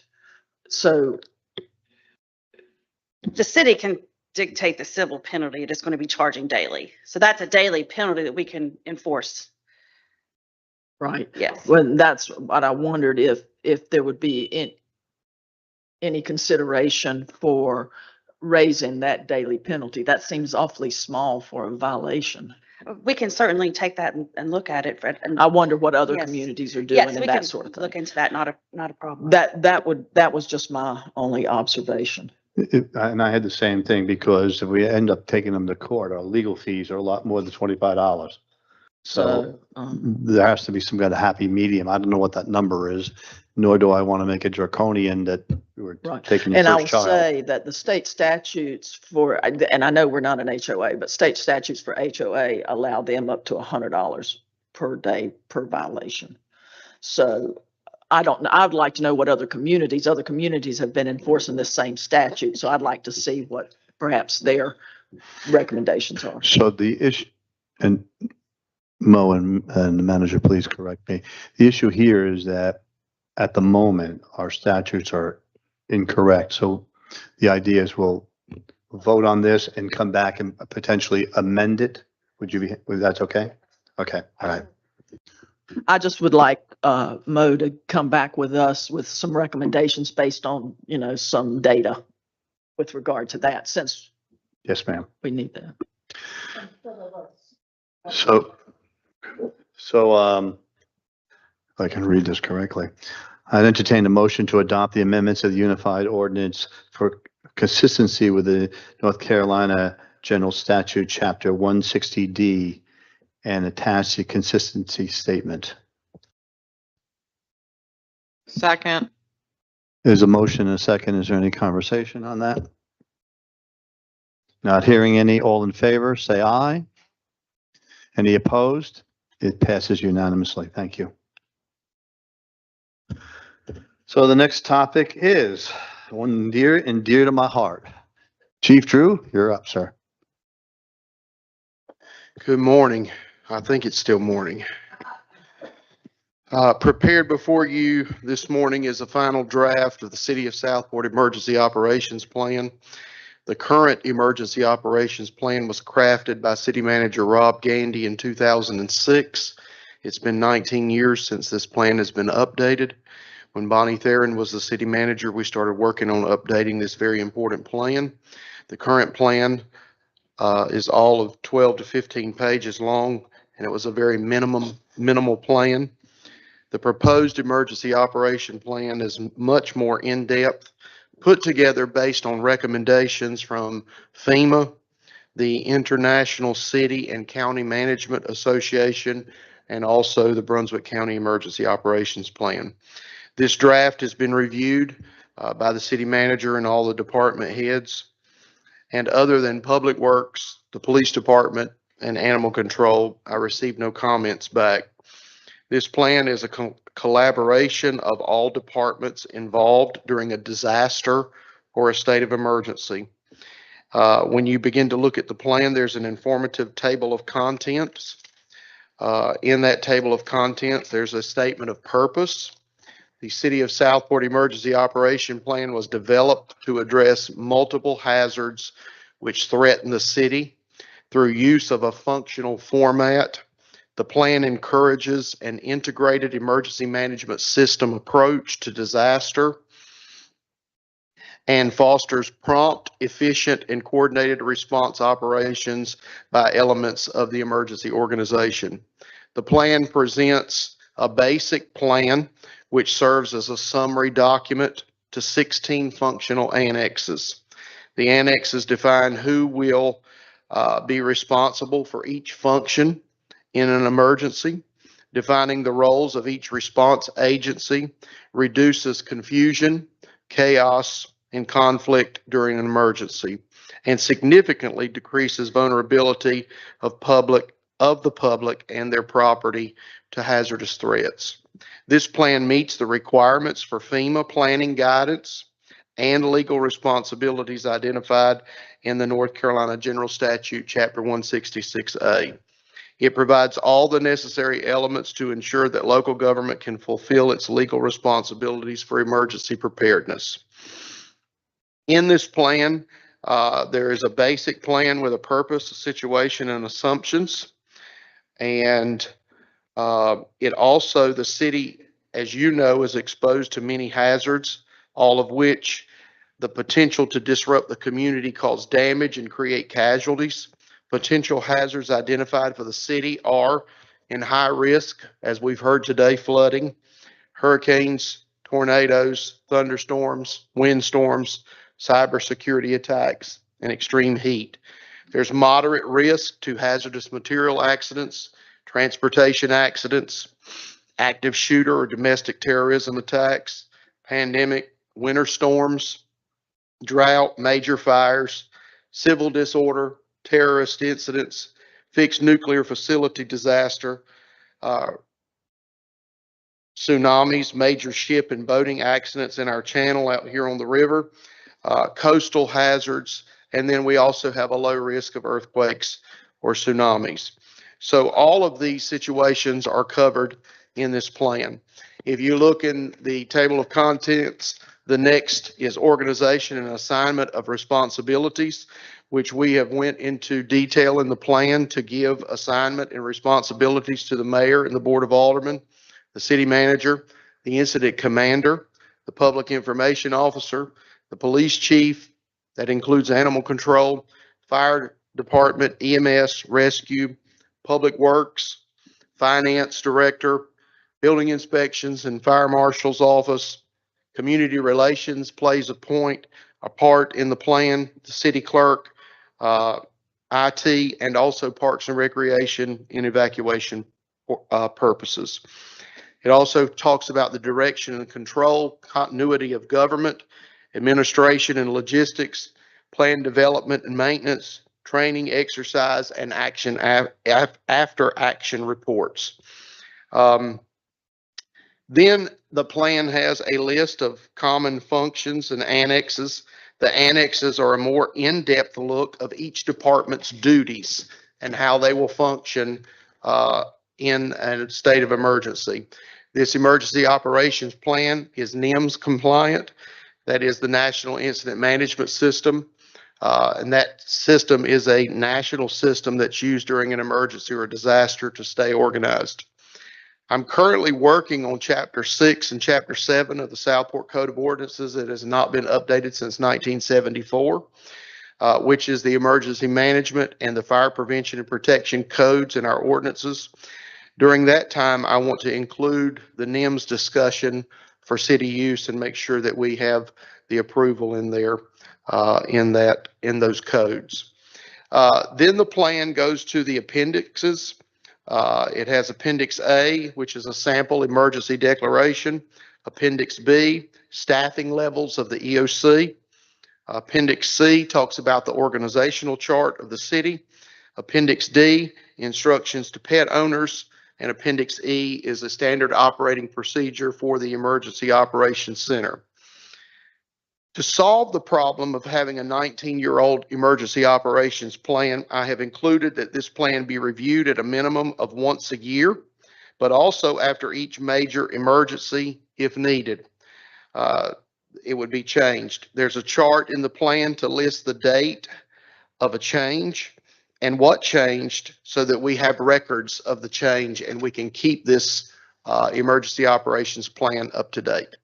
Every department head will sign off on the document after approval by the board and make sure that they know their duties and their responsibilities.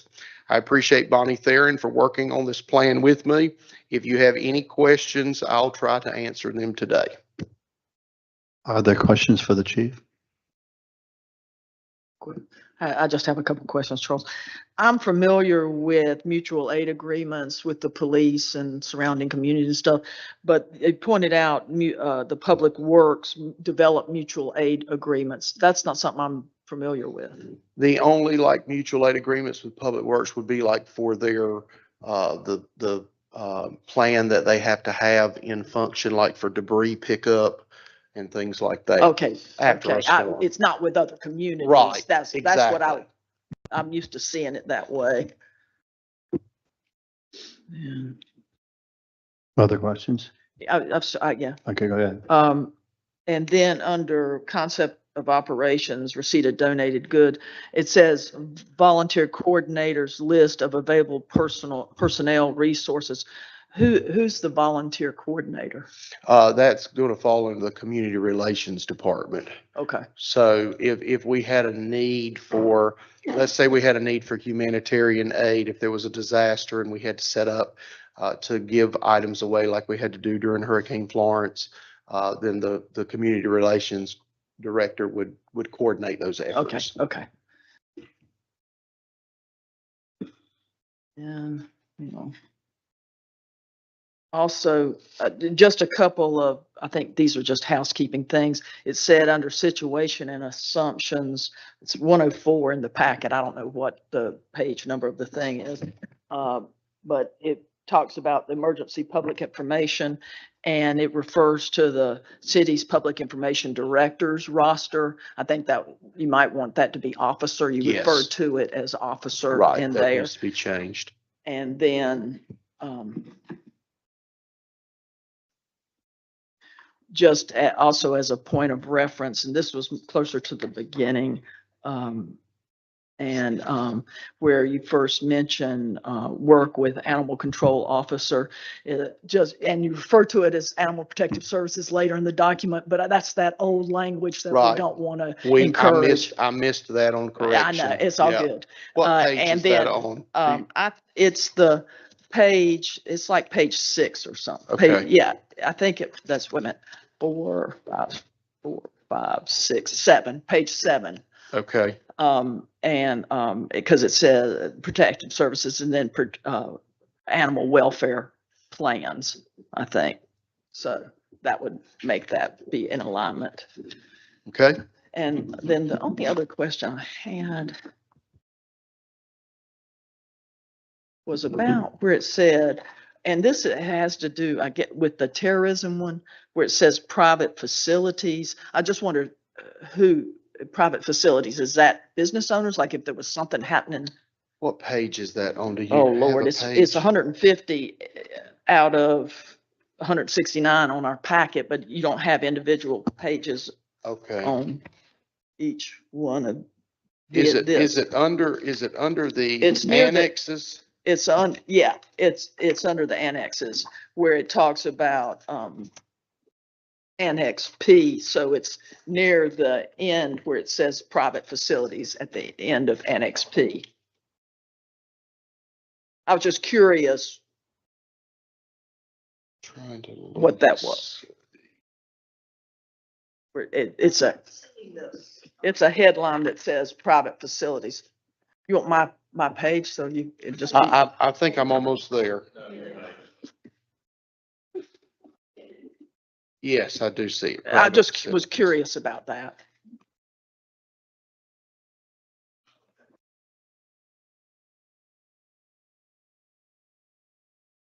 That would be a situation like if sometimes like for instance, the Brunswick Senior Resource Center, we can use as a temporary evacuation site.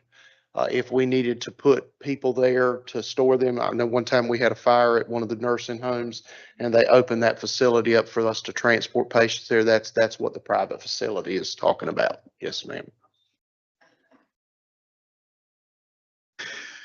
Any other questions? Did we have an after action report requirement in the previous iteration of this? We probably didn't. Well, there may have been an after action report and we've always done an after action debriefing of. But no, and I think that after PTC 8, we really saw in real time, that wasn't thankfully a hurricane that we were trying to deal with. So it didn't have the same kind of area-wide issues that what we experienced. So I think that the after action report there really would make a difference for us, and for us to continue doing that going forward. I think it's great to have that written into this, because if we are doing something that we can do better, it's better to know and adjust. So thank you for adding that piece in more detail. We always do that on any major incident that we have at the fire department now, even, I mean, like a house fire or anything, we always have a debriefing where we sit down and talk about our strengths and our weaknesses.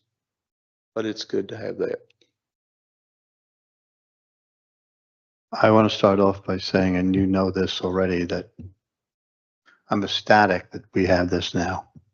Because I looked at the original one and was quite underwhelmed. However, when we do something like this, and I'm assuming we're going to vote on this action then spurs two other things that have to take place, as I understand it.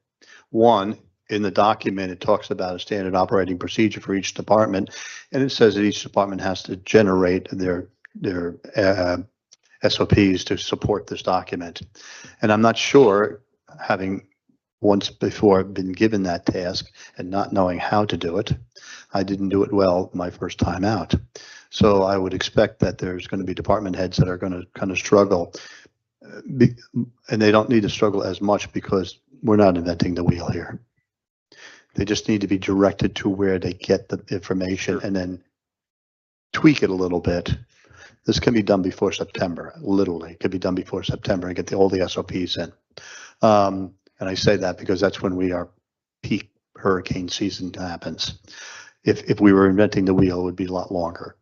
The other part of it is, as soon as we sign this, then certainly the manager, the department heads, and literally everybody's evaluation from top to bottom of the organization would need to have an inject put in this, that they understand what their primary role is, a secondary role, and there is no more, that's not in my job description. Because the town of this size, during a disaster, everybody can be assigned something, whether it was their primary or secondary or tertiary or whatever number it is. And they would need to know that so we don't have that issue come up. But those are things that can be fixed relatively easy. And again, I thank you very much for doing this, and I look forward to the other documents that will support this. And we are on a march. And thank you very much for you and the manager for getting this done. And I've thanked Bonnie in the past, and I will thank her again for making sure this moves forward. Any other questions? So I think we have to do something, don't we? So the requested action is to approve the 2025 emergency operation plan. So I would entertain a motion to do that. I'm sorry. Yeah, I'm sorry. Yeah, with all the attachments and appendages and The changes that were made. oh yes, Yeah. with those. Yes. So there's been a motion and a second. Is there any discussion? Not hearing any.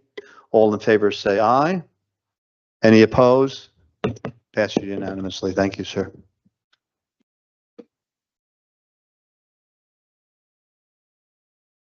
So now we are at the manager's report.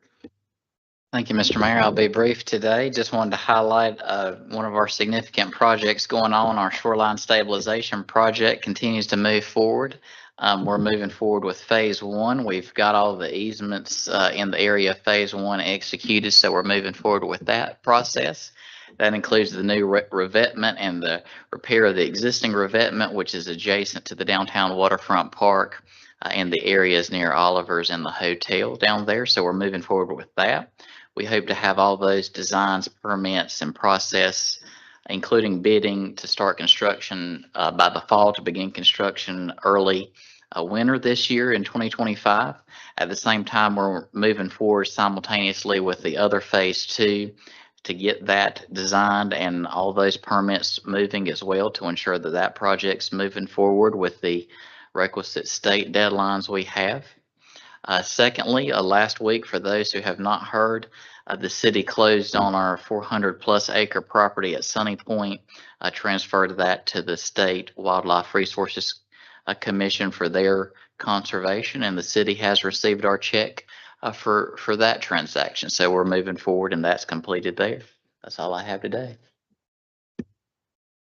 All right, for the managers, obviously we heard a lot about the rain.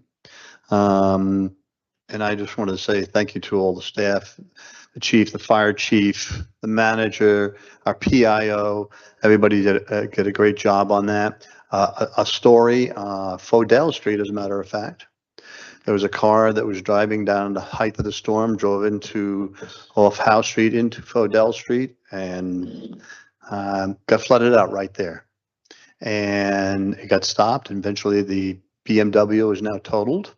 But when I spoke to the owner yesterday, he had nothing but compliments for the fire department and the police department.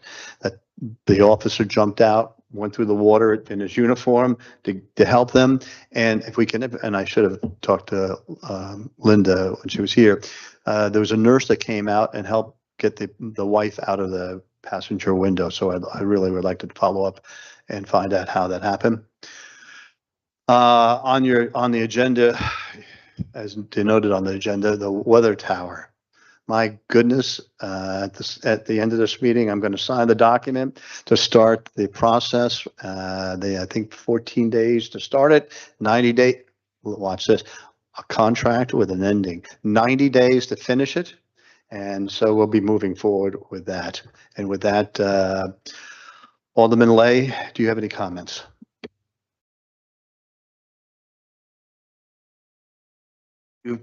I'd like to just thank the fire department, the police department, everybody that handled everything so well in this recent unpleasant. I'm afraid that this has become the new normal, and we're going to be doing a lot more of this. So that's all I've got today. Alderman Spencer. Alderman Spencer is emotionally drained. I'm going to try to follow up on some things so I won't forget. I lost a good friend this last week. It's a common thing when you grow up in Southport, you go to a lot of funerals. So my friend was Mary D. Harrington. She was actually Mary D. Swan. She was the granddaughter of Captain Charlie. People are familiar with Bald Head and the houses over there. I was fortunate to grow up around Mary D. in a family, an adopted family, and she was very devout to her family and to her heritage and her culture. Again, this young lady got the experience of living on Bald Head before there was anyone. It was a dangerous place, a place that really people were told to stay away from because of the adverse conditions. So she grew up in this heritage. She lived here all her life. I was influenced by her father, Reese, who was Captain Charlie's son, and I named my real estate company Lightkeeper Realty because well, I didn't want it to be Mark Spencer Realty because Mark Spencer wouldn't last but so long. But the Lightkeeper was the one that kept the light on in the lighthouse so that the maritime industry could survive and their diligence. So I pay homage to the Lightkeeper, Captain Charlie and his family, and we will miss Mary D. Harrington in our community deeply. The drains, they're very important. It is an emotional roller coaster to go through a flood and see the water come in a 2-hour period of time. And it is becoming the norm in a lot of places. People thinking, well, I keep hearing that realtors lie. And a lot of times, well, I grew up on Cape Fear Drive, and I can tell you what happens on Cape Fear Drive. But I don't always watch Lord Street, and I don't always watch Caswell, and I haven't always been on Fodale, but it seems like our flooding is getting out of control. So it's definitely something important. I had an anniversary. My wife has put up with me for 10 years. It's amazing. She's going to heaven for sure. She should have a pass. So I want to thank Renee Sloan Spencer for keeping me alive. And when I go home at night and I'm cussing and I'm crying and I'm all kinds of things, she puts up with me. So I really appreciate her. That's it. Alderman Kelly. Thank you to the staff for taking care of everything Tuesday evening. That was a lot, and I appreciate the updates from the manager as things were progressing, just letting us know that you were watching and everything was taken care of. So that was great. The public schools are out for the summer now. Our summer program for City of Southport is beginning. So just keep your eye out for the local children because there are local children. And I got to spend a beautiful Southport day yesterday sailing in the Cape Fear, and it just reminds me why I love being here. So put in right at the yoga dock and went out over to backside of Bird Island and came back, and it was just a really lovely Southport day. So just one of those happy moments. Just wanted to share. Alderman Davis. Parks and Recreation Committee meeting, which is normally on the third Tuesday at 6, is going to be tomorrow, June the 3rd at 6 o'clock at the Parks and Rec building, which is next to the gym. And judging from the fact that we had 8 people apply to fill vacant positions or upcoming vacant positions on that committee, there's a lot of public interest. So I hope everyone will come if you can. And another thing, if you don't know, every evening at 7:30, volunteers do the flag lowering in a very moving ceremony. The volunteers do this between Memorial Day, starting on Memorial Day and ending on Labor Day. It's groups, it's families. If you are anywhere in town and can do it, so the flagpole is right up on Waterfront Park. Alderman Carroll. Alderman Mosteller. Thank you. Just want to acknowledge all of the volunteers and the donations to make the Weather Tower project come to fruition.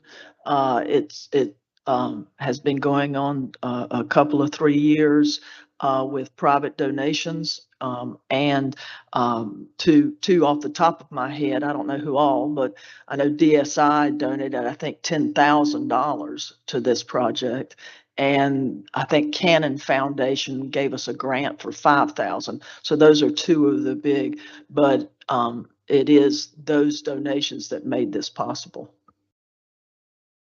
Then there were private donors, those that added that, I think it added up to 40,000 in private donations altogether. 179,000. We got it all through donations. I believe so, right? Yeah, it was 179,000. Well, There was no taxpayers' money put into the project. And with that, I entertain a motion to adjourn. All in favor? Any opposed? We stand adjourned.